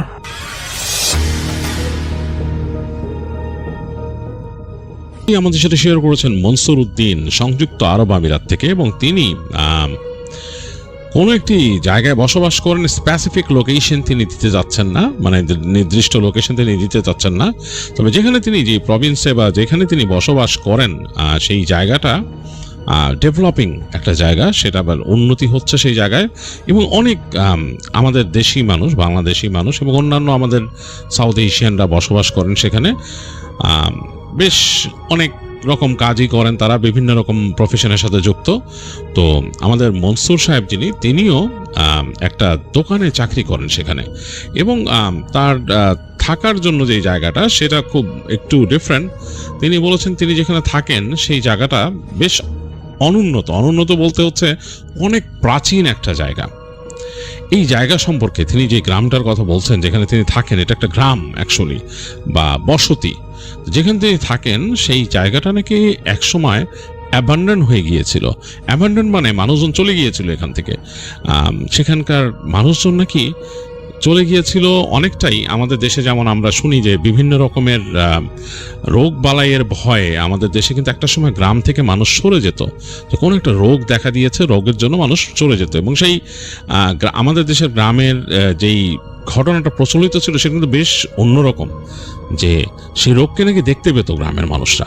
দেখা যেত ভর দুপুরে কেউ দেখেছে এরকম দাঁড়িয়ে আছে কেউ, এবং এরকম মুখে কাপড় টানা বা এরকম কিছু, আবার অনেকে দেখেছে তাদের ছাদের উপরে এরকম অনেক কিছু শুনতে পেত, এবং এই রোগ দেখা থেকে যেই রোগের দেখা পেত তাদেরই নাকি সে অসুখ হতো, এবং পরবর্তীতে গ্রাম উজাড় হয়ে যেত। আমাদের দেশে সাধারণত এরকম ঘটনা প্রচলিত আছে যে মানুষ সামনের দরজা দিয়েও পলাতো না, বাসার পেছন থেকে শীত কেটে বেরিয়ে যেত আমাদের দেশের মানুষ এই অসুখের ভয়ে। তো সেরকমই একটা কারণে নাকি সেই জায়গায়, যেই জায়গায় মনসুর সাহেবরা থাকেন বা মনসুর ভাইরা থাকেন, সেই জায়গায় নাকি এরকম কিছু ব্যাপার ঘটেছিল অনেক আগে, এবং সেখানকার গ্রামের মানুষরা সেই রোগ এবং এই জিনের ভয়ে তারা ওখান থেকে চলে যায়। তারপর নাকি অনেক বছর এটা এইরকমই খালি পড়ে আছে, এবং বেশ পুরনো বাড়ি এবং কোরাল এবং মাটি ইত্যাদি দিয়ে তৈরি করা বাড়িগুলো, আর এরকম স্ট্রাকচারের অনেকগুলো বাড়িঘর নিয়ে কিন্তু এই গ্রামটা বেশ বড় একটা গ্রাম, অ্যাবান্ডন, এবং তার মধ্যে বিভিন্ন গলি আছে, গলিগুলো একদম মানে নীরব নিথর এরকম থাকে। আর মনসুর ভাইদের যে থাকার জায়গা, তারা যেখানে ভাড়া থাকে, তারা কিন্তু এই যে গ্রামটার পরেই কয়েকটা ব্লক পরেই থাকেন, এবং সেটাও অনেক পুরনো একটা জায়গা, বেশ পুরনো, এবং এটা মনে হয় গ্রামেরই একটা কাইন্ড অফ লাইক এক্সটেনশন, মানে সেখানেও ওই গ্রামেরই হয়তো কিছু অংশ থেকেই এই বাসাটা নেওয়া। বেশ পুরনো বাড়ি এবং বেশ অল্প ভাড়ায় মনসুর ভাইরা এটা পাইছেন, এবং এই কারণেই তারা সেই বাসাটা নিছেন। এবং মনসুর ভাইয়ের কাছে এটা ব্যাপার মনে হয় না, তার বাসা থেকে তার কাজের দূরত্ব আধা ঘন্টা 35 মিনিটের মতো, হেঁটে গেলে বাইসাইকেলে গেলে আরও অল্প সময় তিনি আসতে পারেন। তার বাইসাইকেল একটা আছে, তো তিনি কখনো হেঁটে আসেন, কখনো বাইসাইকেলে আসেন, এবং তিনি এটাই সবচেয়ে বেশি পছন্দ করেছেন যে তার কাজের থেকে খুব অল্প দূরত্বেই বাসাটা। তো যাই হোক, তিনি ভয় পান না। মনসুর ভাই ওখানে আসেন, রাতের বেলায় আসেন, কাজ শেষ করে তার স্টোর বন্ধ করে যখন আসেন রাত হয়ে যায়। বেশিরভাগ সময়ই তিনি সাইকেল নিয়ে আসেন, অনেক সময় সাইকেল ছাড়াও হেঁটে হেঁটে আসেন। তো যখন সাইকেল ছাড়া হেঁটে আসেন তখন একটু অস্বস্তি লাগে তার কাছে, মনে হয় যে কেমন জানি, কারণ তিনি ওখানে শুনছেন যে মানুষজন নাকি অনেক কিছু দেখছে। এটা উনি ওই যে ওখানকার যারা লোকাল মানুষ আছে, আশেপাশে যারা অন্য আরব আছে যারা, তাদের কাছ থেকে শুনছেন যে ওইখানে নাকি মানুষজন এরকম দেখছে যে কিছু পোড়ায় খাচ্ছে। হ্যাঁ, মানে এরকম ঘটনা তিনি শুনছেন যে দেখছে যে ওই গ্রামের এই পাশে যে আগুন জ্বলতেছে, তা আগুন জ্বলা দেখে মানুষজন নাকি সামনে গেছে, যে দেখে যে ওইখানে মানে মানুষজন মনে হয় বারবেকিউ করতেছে এরকম। তো কাছে যে কিউরিয়াস মানুষ তাকাইছে, তাকায় দেখে যে মানে ওই যেখানে পোড়াচ্ছে সেই জায়গাটা, সেটা একটা উদ্ভট কিছু পোড়াচ্ছে, এবং যারা তাকাইছে তারা দেখতে বিভৎস চেহারা। হ্যাঁ, মানে এরকম এর দেখছে মানুষ, এবং ওই গ্রামের মধ্যে নাকি আগুন দৌড়াদৌড়ি করতে দেখছে মানুষ, যে আগুনের তলায় দিক দিয়ে যাচ্ছে গলিগালার ভেতর দিয়ে, এবং বাড়ি ঘরের সামনে দাঁড়ায় দাও দাও করে চলতেছে। তো এগুলো মানুষ দেখছে অনবরত, এবং অনেককে দেখা গেছে যে থাপ্পড় দিচ্ছে, এটাও শুনছে। তো মনসুর ভাই এটা নিয়ে খুব একটা কেয়ার করতো না, কারণ তিনি গ্রামের ছেলে, বাংলাদেশের, এবং তিনি অসংখ্য রাত গ্রামে চলাফেরা করছেন। সেখানে তিনি হেঁটে চলাফেরা করছেন, মোটরসাইকেল চালাইছেন, সাইকেল চালাইছেন, এগুলো তার কাছে কোনো কিছু মনে হয় না, বা দুদু প্রান্তর। এবং তিনি এই ভূতের ঘটনা বা ইত্যাদি ইত্যাদি নাকি অনেক আগের থেকে শোনেন, তো রেডিওতে যখন হতো তখন থেকেই শুনতেন। তো তার খুব ইন্টারেস্ট ছিল, এবং এইসব কারণে তিনি অনেক জায়গায় বসে বসে শুনতেন। তো সেরকম তিনি মানে কিছু এক্সপিরিয়েন্স করেন নাই তখন পর্যন্ত, এই ঘটনাটা বলার এক পর্যন্ত। তো তিনি এরকম যেতেন আসতেন, এবং রাতের বেলা তিনি যখন দেখতেন যে চাঁদ উঠছে, তিনি ওই গ্রামের পাশ দিয়ে, তার আসা পড়তো কিন্তু গ্রামের একদম পাশ দিয়ে, তো তিনি ওই গ্রামের পাশ দিয়ে আসার সময় তিনি খেয়াল করতেন আর ভাবতেন যে এখানে কারা থাকতো, কেমন মানুষ, এরকম ধুধু করে কেন, ধুধু হয়ে আছে। তিনি মাঝে মাঝে ভাবতেন যে তার গ্রামের কিছু বন্ধু বান্ধব আছে, তাদের পেলে তিনি ওখানে বসে ওখানে মানে টাইম কাটাইতেন, পার্টি করতেন, এরকম এগুলো তিনি ভাবতে ভাবতে জানো দিক দিয়ে। তো ওরকম কিছু দেখেন না, এবং তার বেশ ভালো লাগে, বেশ মানে অন্যরকম লাগে। তো তো একদিনকার ঘটনা, যেটা ঘটার পর থেকে মনসুর ভাইয়ের এই চিন্তা ভাবনার মধ্যে একটা পরিবর্তন চলে আসে। সেটা হচ্ছে মনসুর ভাই ওই দিন তার ওখানে কাজের মধ্যে বেশ ব্যস্ততা ছিল। তো মোটামুটি সেই ব্যস্ততাতে মানে পুরো পরিষ্কার পরিচ্ছন্ন করা লাগছে কাজের জায়গাটা, বেশ করে নিজেও বেশ হয়ে গেছেন আর কি, টায়ার্ড হয়ে গেছেন, কঠিন অবস্থা। তো তিনি বাজারও করছেন তার বাসায়, ওই দিন রান্না বাড়ার জন্য বাজার করা দরকার, বাজার করছেন। বাজার করে তিনি সেগুলো পলিথিনে ভরছেন। ভরে তিনি যখন সাইকেলটা নিছেন, তার সাইকেল নিয়ে আসবেন, তখন দেখেন যে ওই সাইকেলের চাক্কা হয়ে গেছে, লিক হয়ে গেছে, মানে পাম্প নাই সাইকেলের। তো চিন্তা করলেন যে এইটা তখন আর কোনো গুড না, এটা নিলে মানে এটাও টানা লাগবে আমার। তো তিনি ওই স্টোরের মধ্যে, দোকানের মধ্যে সাইকেলটা ঢুকায় রেখে লক করেন। একটু নিজের প্রতি নিজে বিরক্ত ফিল করতেছেন, কারণ সারাদিন কষ্ট করছেন, কাজ করছেন, সারা শরীরটা মনে হচ্ছে নোংরা, তাকে যেতে হবে আবার। আর যেখানে তিনি তাদের যে থাকার জায়গা, ওখানেও মানে যে বাথরুমটা হচ্ছে বাইরে, যেখানে গোসল করতে হয় বাইরে একটা জায়গায় আলাদাভাবে বাথরুম করা, তো এই করতে হবে তাকে ওখানে। এগুলা তার কাছে মনে হচ্ছে যে একটা মানে পেইন, মনে হচ্ছে কোনো মতে যে যদি পড়ে থাকতে পারতো, আবার এই বাজারটা হাতে করে নিতে হবে। বাজারের মধ্যে রান্নার জন্য ওনাদের যে ফ্রোজেন মাছ ছিল সেগুলো প্যাকেট করে রাখা, ভিতরে ওইটা ভরে নিছেন। নিয়ে তিনি তার স্টোর ক্লোজিংয়ের সময় ক্লোজ করে তিনি বেরিয়েছেন আর কি। তো ওনার সাথে ওইখানে আরেকটা ছেলে ক্লোজিং করে কেরালার।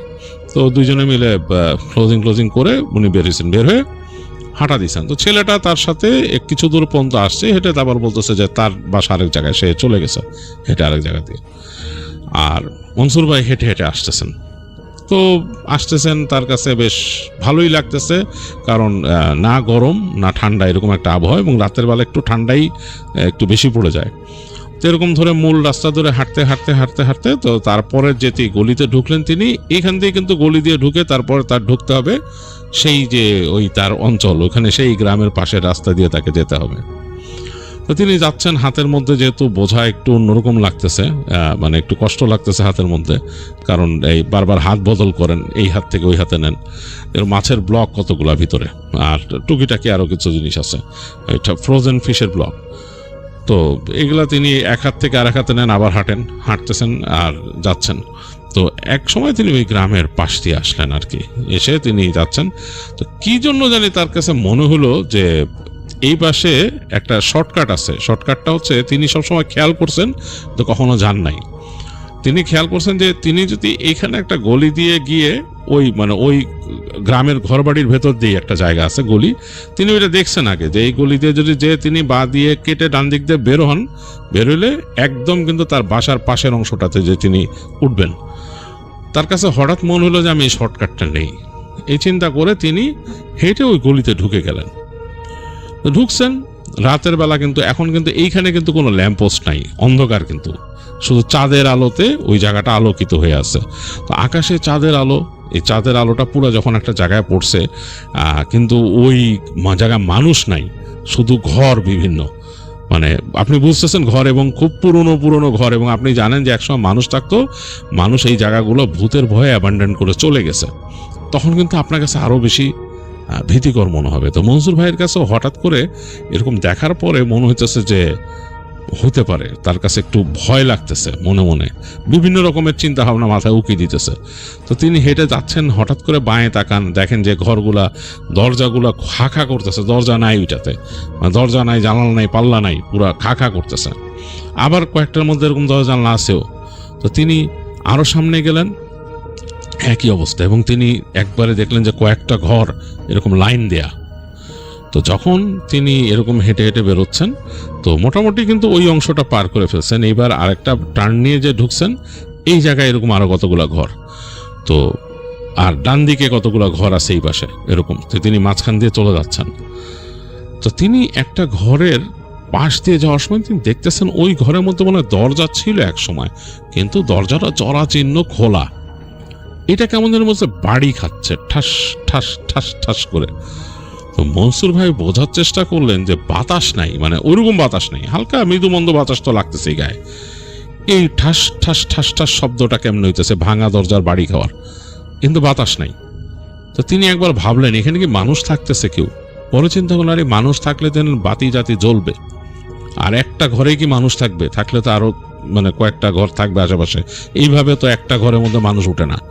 আর এই দরজাটা ঠাস ঠাস ঠাস একটা রিদমিক ভাবে বাড়ি খাইতেছে কেন? তো একটু ভয় পেয়েছে কিন্তু মঞ্জুর ভাই। একবার তার মনে হলো যে উনি ঘুরে চলে যাক, ওই ঘরটার সামনে যাওয়ার সাহস হইতেছে না তার। ঘরটা কেমন যেন একটু এক্সটেন্ডেড, সামনের দিকে বাড়ানো।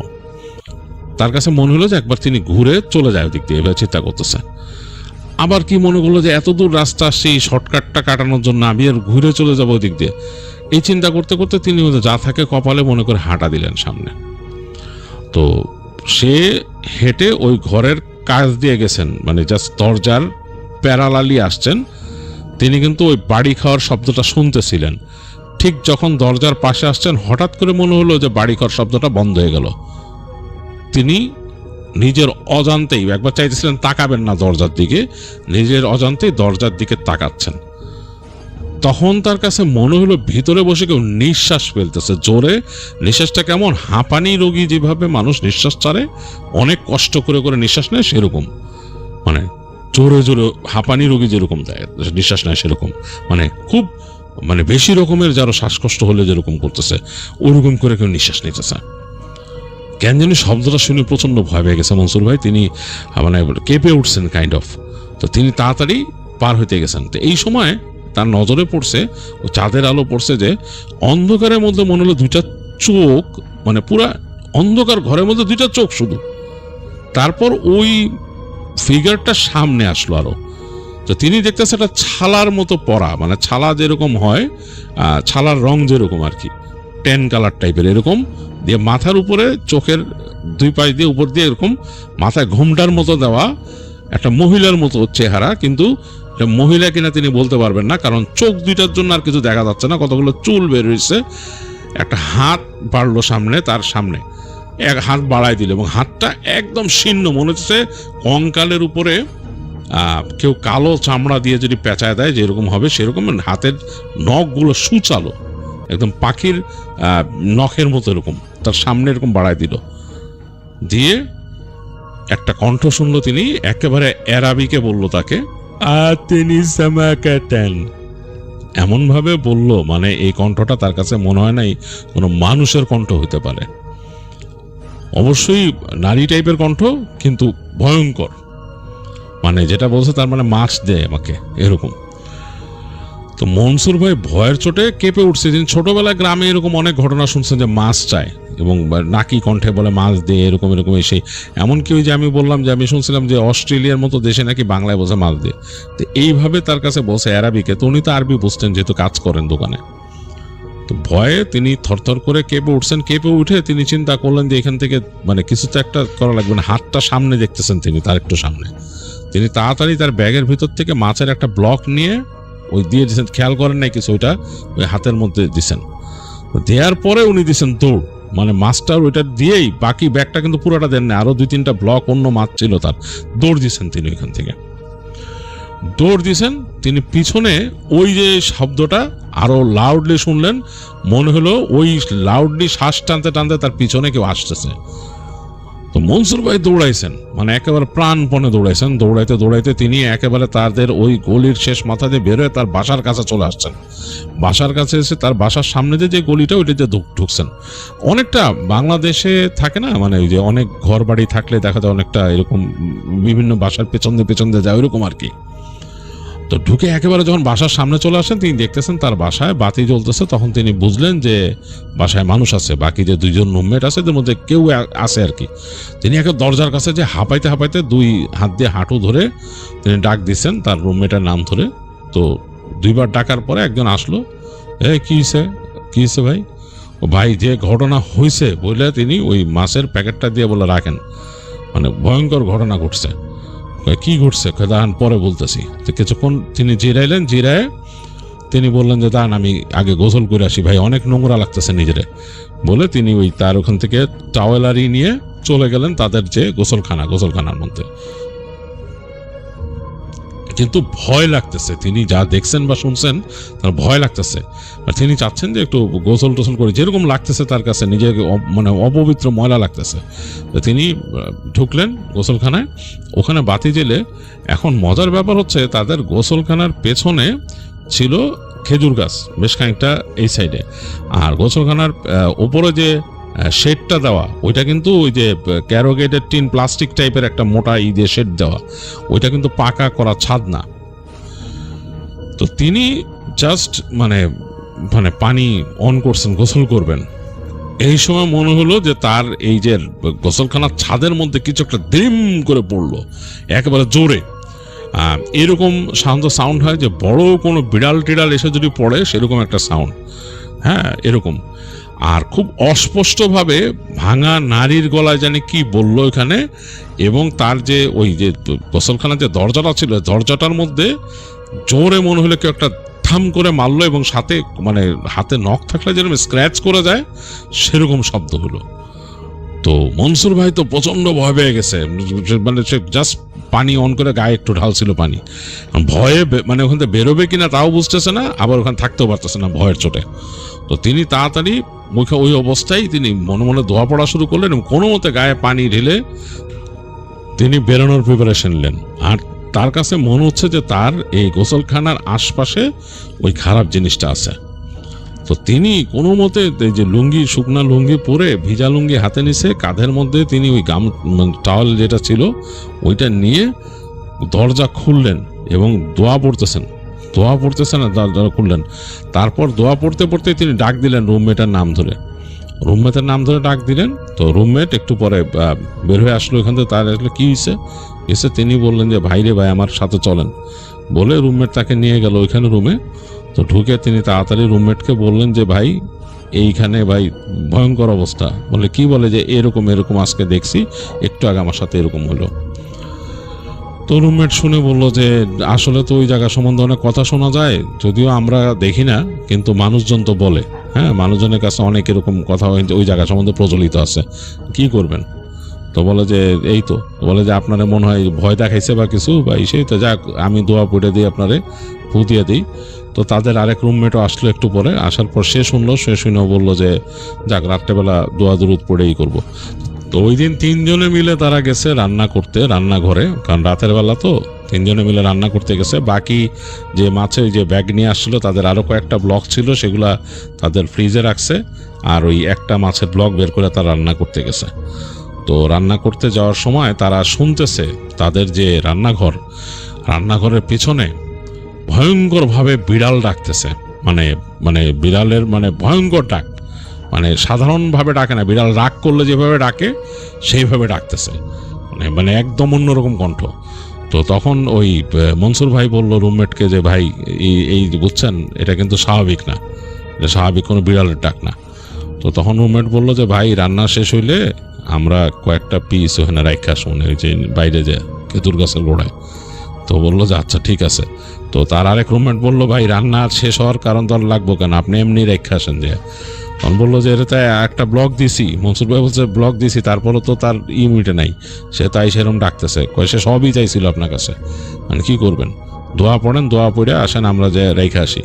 তো তারা ওই মাছগুলা তখন কেবল জাস্ট ভাজি করছিল, সেখান থেকে তারা 2 পিস মাছ নিয়ে ওখানে রেখে আসার পরে তারা ভিতরে ঢুকছে এবং দোয়া পড়তেছিল।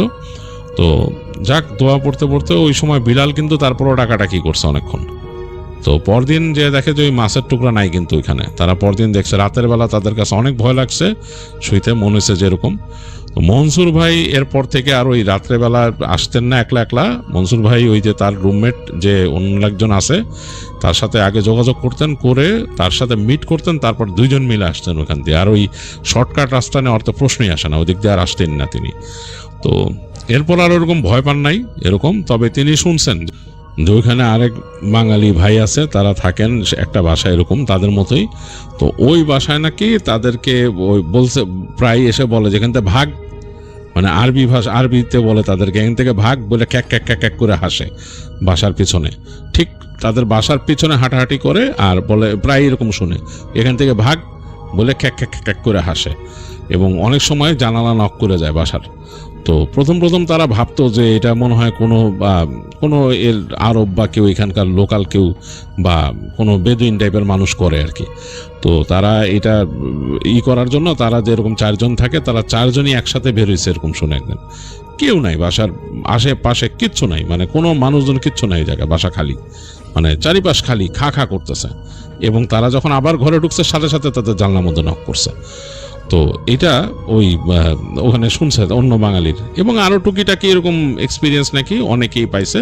তো যেটা মূলত তারা জানতে পারে সেটা তো বাঙালিদের কাছ থেকেই জানতে পারে, অথবা কখনো যদি ইন্ডিয়ান বা পাকিস্তানি কেউ শেয়ার করে তাদের কাছ থেকে। মোট কথা টুকিটাকি ছোটোখাটো গল্প তারা শুনছেন। বাট আবার অনেকে ব্যাপার আছে যে অনেকে নাকি এটা স্বীকারই করে না। অনেক বাঙালি ভাই আছে, তাদের সাথে কথা বলছে, তারা বলে যে না ভাই আমরা কিছু দেখি নাই এই সেই। যাই হোক, মনসুর ভাইয়ের কথা হচ্ছে ভাই এটা সবাই যে এরকম এক্সপিরিয়েন্স করবে এমন তো কোনো কথা নাই।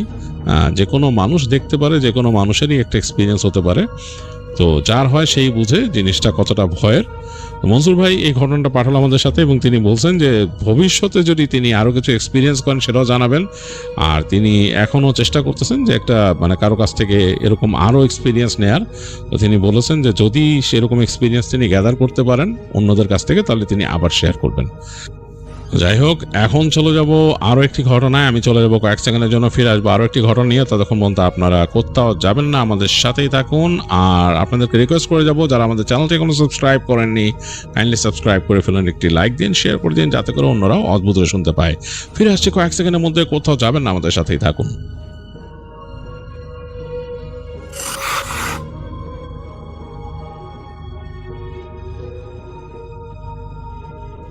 আরও একবার চলে এলাম অদ্ভুত উড়িতে, এবং নিয়ে এলাম আপনাদের জন্য আরও একটি ঘটনা। যেই ঘটনাটি আমাদের সাথে শেয়ার করেছেন বকুল হাসান, নবগঞ্জের কোন একটি গ্রাম থেকে, এবং তিনি তার নিজের জীবনের একটি ঘটনা আমাদের সাথে শেয়ার করেছেন আজ থেকে বছর 5 আগে, যেটি ঘটে গিয়েছিল তার সাথে।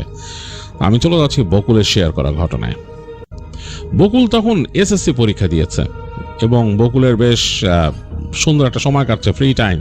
সে তার চাচাতো ভাই সবার সাথে মানে সময় কাটাচ্ছিল আড্ডা দিয়ে, এবং বেশ ভালোই কাটছিল। বিকেলবেলা গিয়ে সে ওখানে ফুটবল খেলে, তাদের ওখানে মাঠ আছে, মাঠে ফুটবল খেলে। সন্ধ্যার সময় সে তার বন্ধুদের সাথে গল্পগুজব করে, আবার চলে আসে। তার চাচার একটা দোকান ছিল, দোকানটা খুব সুন্দর একটা জায়গায়, মানে 3 রাস্তার মোড়ে, মানে রাস্তার ডানে এদিক দিয়ে চলে গেছে সোজা, আর ডান দিক দিয়ে চলে গেছে, মানে এটা 3 রাস্তার মোড়।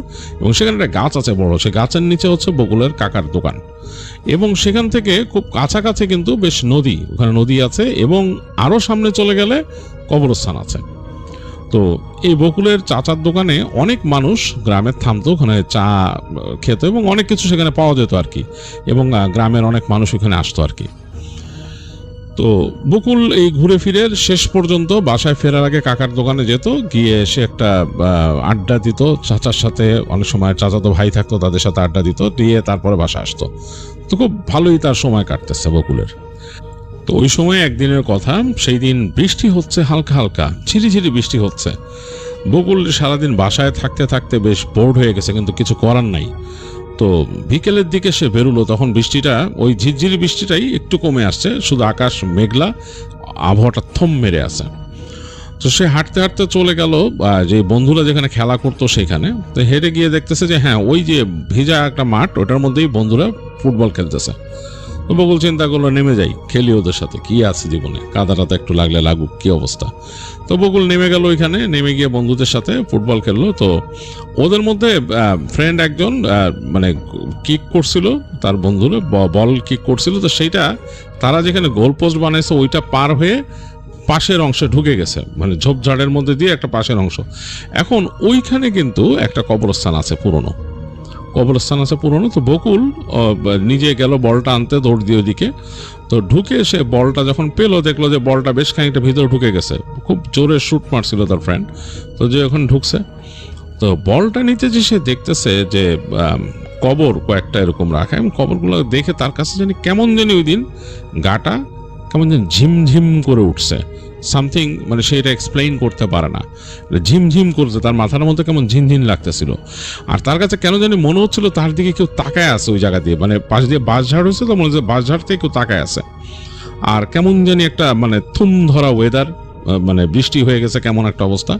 বকুল যে বলটা নিয়ে বাইরে আসার পরে তারা কিছুক্ষণ খেলে, কিন্তু বকুলের কাছে খুব একটা ভালো লাগতেছিল না। এর মধ্যে মাগরিবের আজান পড়ে যায়, সন্ধ্যা হয়েছে, তো বাসায় চলে আসবে বকুল। হেঁটে হেঁটে 2টা বন্ধুর সাথে গল্প করতে করতে রাস্তায় ওঠে। রাস্তা কিন্তু অন্ধকার, যেহেতু গ্রামের রাস্তা, ওখানে ল্যাম্পপোস্ট নাই। তো বন্ধুর সাথে গল্প করে সে রওনা দেয়। তো চাচার দোকানে থামবে কিনা চিন্তা করতেছিল। তো এই গা ভিজে গেছে, একটু অস্বস্তি লাগতেছে। তো হাঁটতে হাঁটতে সে চাচার দোকানে চলে আসে, এসে দেখে তার চাচা বসে আছে। তো আসলে বলে, এই তুই আইসিস, কোথেকে আইসিস? কয় যে এরকম। তো ভিজা কেন? কয় এই ফুটবল খেলছি, এই সেই। কয় তুই দাঁড়া, আমার কাজ আছে ঘরে, তুই একটু থাক, দোকানে খারা, আমি আইতেছি, এই 10-15 মিনিটের মধ্যে আমি আইতেছি, থাক, তুই দেখ এখানে কেউ আসলে কিছু দিস। তো বকুলকে তিনি বসায় দেন দোকানের মধ্যে। বকুল ভিজা, কোনো মতে গামছা দিয়ে গা, ওখানে একটা গামছা ছিল, গামছা দিয়ে গা মুছে দোকানের মধ্যে ওইখানে সে বসে ক্যাশের ভিতরে। অস্বস্তি লাগতেছে, দোকানে কেউ নাই, একাই সে। তো সে নিজেই ওখানে চা হচ্ছিল, চা ঢেলে নিজে বানায়, নিজে খাইলো। তো চাচা মাঝে মাঝে তাকে এরকম রাখতো আর কি, মানে কোনো দরকার পড়লে, নিজেদের পারিবারিক দোকানই তো, বলতো যে দেখতে। বকুল ওই চা খাচ্ছে আর বসে আছে একলা একলা, কোনো কিছু করার নাই। তো দেখতেছে বাইরে, তো বৃষ্টি আবার ছিটছিট পড়া শুরু করছে বাইরে, আবার ঝিরঝির বৃষ্টি পড়া শুরু করছে। তো চিন্তা করলো যাবে কেমনে বাসায়। বাসায় যেতে গেলে চাচার দোকানের ওই যে ছাতি আছে, ছাতি নিয়ে যাবে এই চিন্তা করতেছে। এই চিন্তা করতে করতেই ধূপ করে ইলেকট্রিসিটি চলে গেল, চারিদিক অন্ধকার। এমনি তো অন্ধকার, আরো অন্ধকার হয়ে গেল, মানে একেবারে মানে তার দোকানটাই অন্ধকার হয়ে গেছে, আর সামনে তো মানে বিশাল অবস্থা। তো সে চার্জ লাইট ছিল, চার্জ লাইটটা জ্বালায় বসে আছে। তো খানিকক্ষণ পর বকুল দেখতেছে যে কেউ যাওয়া আসা করতেছে না ওদিক দিয়ে, মানে পুরা রাস্তা কিন্তু খালি। অনেক সময় ওই দিক দিয়ে দেখা যাচ্ছে ওই যে যায়, ব্যাটারি চালিত গাড়ি যায়, কিছু যাচ্ছে না। তো বসে আছে, হঠাৎ দেখতেছে ওখান থেকে মনে হচ্ছে যে একটা মানে ইসের মতো আসতেছে, কয়েকজন মানুষ একসাথে, মানে অনেকটা মিছিল করে আসে যে সেরকম কয়েকজন মানুষ। তো বকুল এখান থেকে খেয়াল করে দেখার চেষ্টা করতেছে যে কারা আসতেছে। তো তার দোকানের সামনে যে যখন যাচ্ছে, সে দেখতেছে একটা খাটিয়া। তো মানে যেমন মানুষ যেমনই নিয়ে যায়, মৃত মানুষের বডি নিয়ে যায়, সেরকম একটা খাটিয়াতে করে নিয়ে যাচ্ছে, এবং একটা কড়া ঘ্রাণ আসছে কেমন জানি আতরের মতো। তো বকুল চিন্তা করলো যে গ্রামের কে মারা গেল, কে যাইতেছে, এরকম চিন্তা করতে করতে সে দেখার চেষ্টা করতেছে মানুষগুলারে কে কে যাচ্ছে। তো এই সময় তার যে চার্জ লাইটটা ছিল সেটা কেমন জানি মনে হলো যে একটু ডিম হয়ে যায়, মানে পেট পেট করে নিভে গেল চার্জ লাইটটা, অন্ধকার হয়ে গেল দোকানের ভিতরে। শুধু তার যে ওখানে কেটলির পাশে যে রাখা আছে ওখান থেকে ধোঁয়া উঠতেছে, এতটুকু বোঝা যাচ্ছে। আর না মানে কোনো কিছু বোঝার উপায় নেই। তার যে কেরোসিনের যে স্টোভটা, ওইটা মনে হালকাভাবে জ্বলতেছিল এইটার গরম রাখার জন্য, কেটলিটাকে গরম রাখার জন্য, এতটুকুই বোঝা যাচ্ছে। আর অন্ধকার। সে ওই যে মিছিলটার দিকে দেখার চেষ্টা করলো যে খাটিয়ে নিয়ে যারা যাচ্ছে, কাউকে সে চিনতে পারছে না, কিন্তু বেশ একটু লম্বা লম্বা মন হইতেছে মানুষগুলারে। এবং হেঁটে তারা ঢুকলো কি তার ডান দিক দিয়ে, ওই যে সে যে খেলার মাঠ থেকে আসছে ওই দিকে গেল। তো মনে হইতেছে যে ওই খেলার মাঠের কাছে যে কবরস্থানটা ওইখানেই যাচ্ছে। তো বকুলের কেমন যেন একটু অস্বস্তি লাগা শুরু করলো, মানে মানুষগুলো দেখে, লম্বা লম্বা মানুষ, মানে সাধারণ মানুষের মতো লাগতেছে না দেখে, বেশি উঁচা। তো চিন্তা করলো এই পাগড়ি টাগড়ি পড়ছে দেখে মনে হইতেছে বকুলের কাছে মনে হলো। তো মানুষগুলা পার হয়ে গেল, হ্যাঁ, ওই খাটিয়ে নিয়ে সামনে চলে গেল। তো বকুল দেখতেছে আর কেউ নাই। একটু পরে সে দেখলো কোত্থেকে যেন ভোজবাজির মতো একটা লোক এসে তার দোকানের সামনে দাঁড়াইলো। এখন লোকটাকে যে দেখতেছে সাদা রঙের একটা কাপড় পরা, সাদা রঙের কাপড় প্যাচ দিয়ে কেমনে করে জানি পরছে, আর কোনো কাপড় মনে হয় শরীরের মধ্যে নাই, সাদা রঙের কাপড়টাকে প্যাচ দিয়ে পরছে। এবং লোকটার মাথায় লম্বা লম্বা চুলটা মানে বোঝা যাচ্ছে না এটা কি পুরুষ না নারী, কেমন জানি মানে মানে ঠিক ডিফাইন করার মতো না। আর বকুলকে বলল যে দে, কায়তন দে, চুন দে, সুই দে।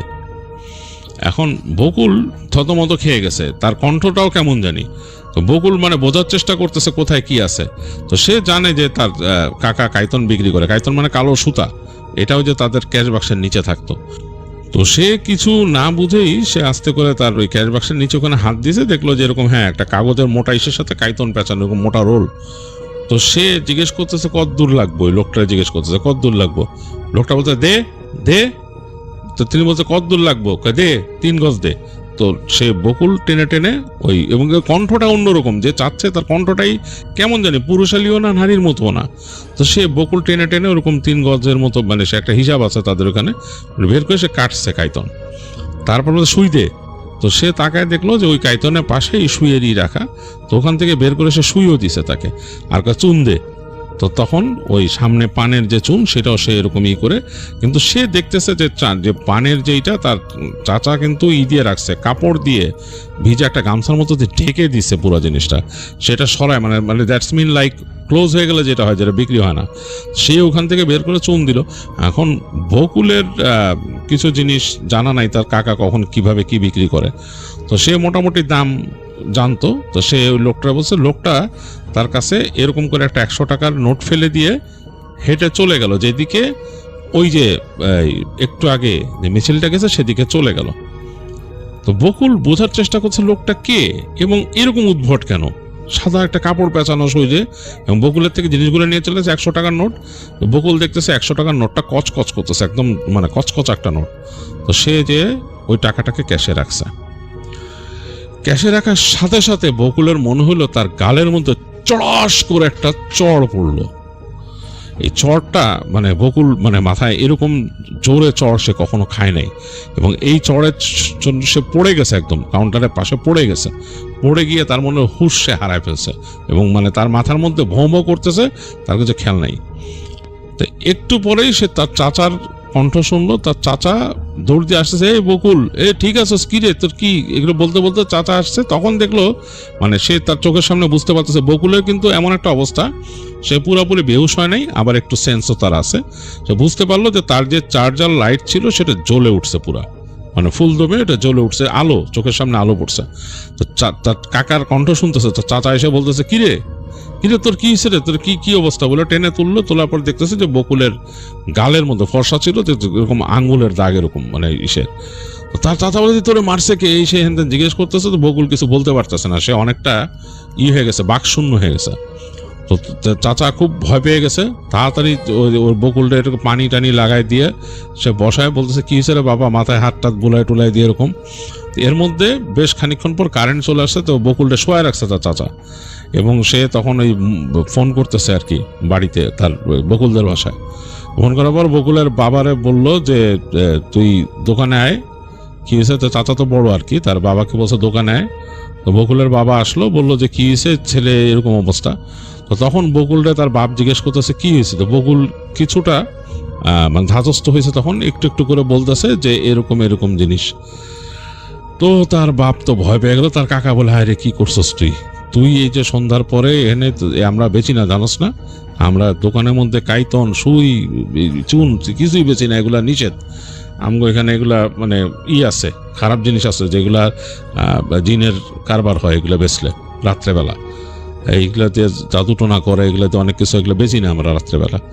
আর তুই যে বর্ণনা দিলি তো খুব ভয় পাইছে। তো তাড়াতাড়ি তারা ওই টাকাটা যে রাখছিল ক্যাশ থেকে, তার চাচা ছিল খুবই কুসংস্কারাচ্ছন্ন, তিনি ওই টাকা ওখান থেকে তাড়াতাড়ি সরাই ফেলতেন, সরাই ফেলে টাকার দিকেই তাকায় আছেন তিনি, এই টাকাটা কোত্থেকে আসলো, কীরকম কি, টাকাটাকে তার কাছে মনে হইতেছে অন্য কিছু। তো তিনি তাড়াতাড়ি বকুলের আব্বাকে বললেন যে তুই তোর পোলারে নিয়ে যা হুজুরতে ঝাড়ায় তারপরে বাসায় নে, আর আমিও আইতেছি, আমি দেখি একটু খবর নেবো যে এখানে কারের নিচে দাফন করতে দেখি কি অবস্থা কি, আর এটার ঘটনা কি, এগুলো দেখি দোকানটাও তাড়াতাড়ি বন্ধ করে দেবো, আজকে কি হইলো যা তাড়াতাড়ি যা বকুলে নিয়ে। তো বকুলের বাবা বকুলকে নিয়ে ওখান থেকে হাঁটা দিল। বকুল মনে হলো একটা ঘোরের মধ্যে আছে, তার সেন্স ওরকম নাই, বাবা যেভাবে নিয়ে যাচ্ছে সেভাবে যাচ্ছে রাস্তার মধ্যে দিয়ে, তার কাছে মনে হইতেছে যে সারা পৃথিবীটা ঘুরতেছে কেমন জানি। তো বকুলের বাবা তাকে মসজিদে নিয়ে গেল, তখন ঈশার নামাজ হইতেছে। তো বকুল তো আসলে তখন তার যেরকম অবস্থা নামাজ পড়ার মতো না, বকুলকে তার বাবা বসায় রেখে মসজিদের একটা কোনায় নিজে নামাজ পড়লেন। নামাজের পরে তিনি ওখানকার হুজুরের সাথে কথা বললেন যে এরকম ব্যাপার। তো হুজুর বকুলকে দেখলেন, দেখে বললেন যে এই ছেলের উল্টাপাল্টা জিনিস দেখছে, ওকে রুকাইয়া করতে হবে। তো মসজিদের মধ্যেই ওনাকে নিয়ে গেল একটা পাশে, হুজুরের রুমে নিয়ে গেল, ওই সাইডে মসজিদের বাইরের দিকে রুম ছিল, হুজুরের রুমে বসে সেখানে রুকাইয়া করলো। তখনই রুকাইয়া করার পরেই বকুলের উপরেই নাকি ওটা আসছিল।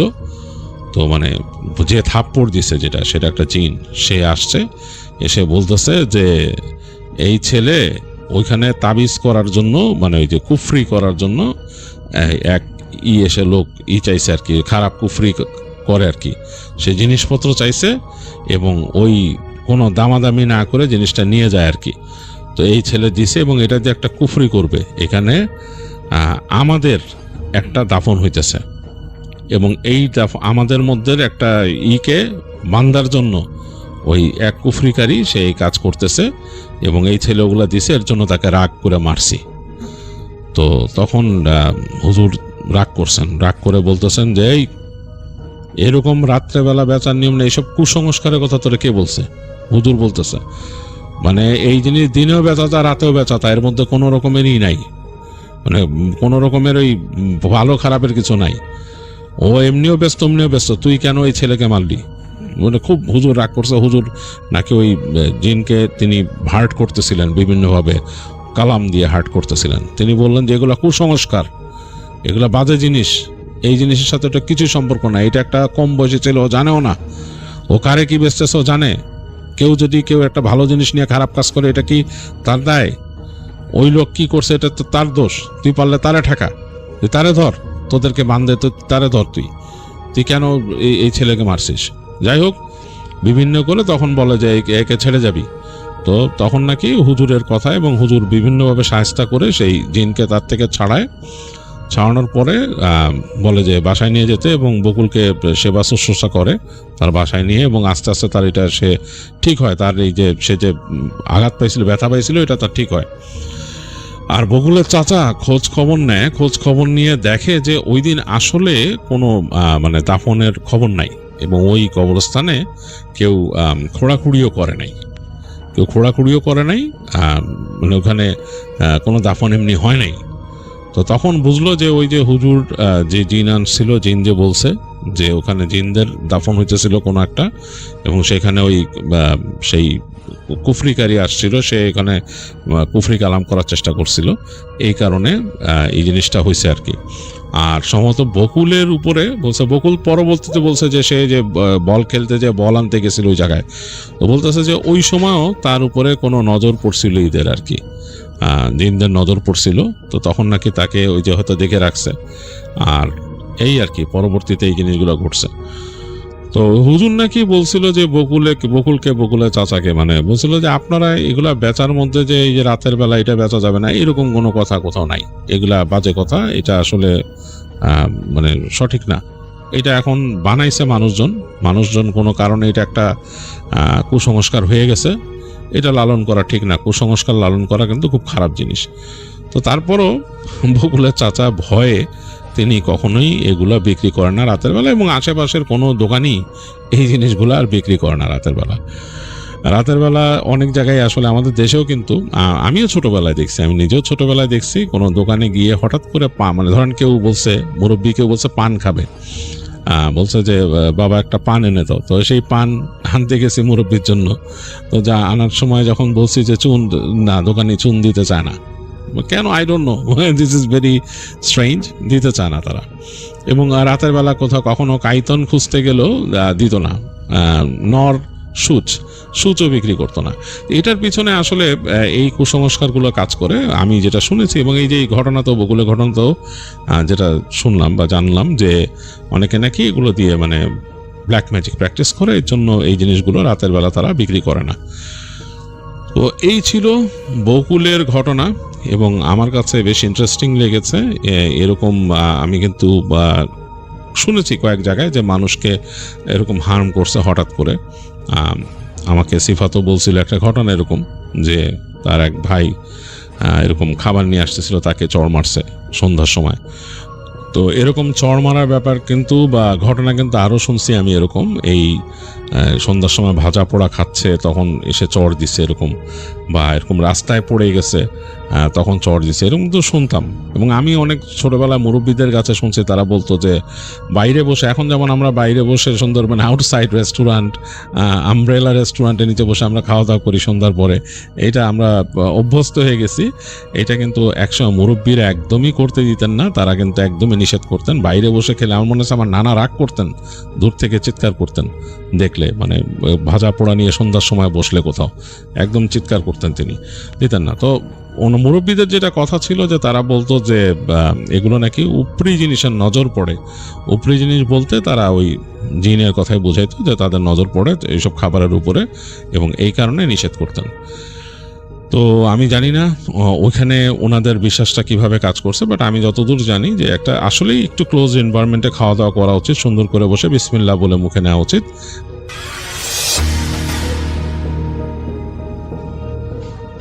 হ্যালো লিসনার, আসসালামু আলাইকুম। আজকে যে বাছাইকৃত এপিসোডগুলো ছিল সবগুলোই কিন্তু আপনাদের জন্য।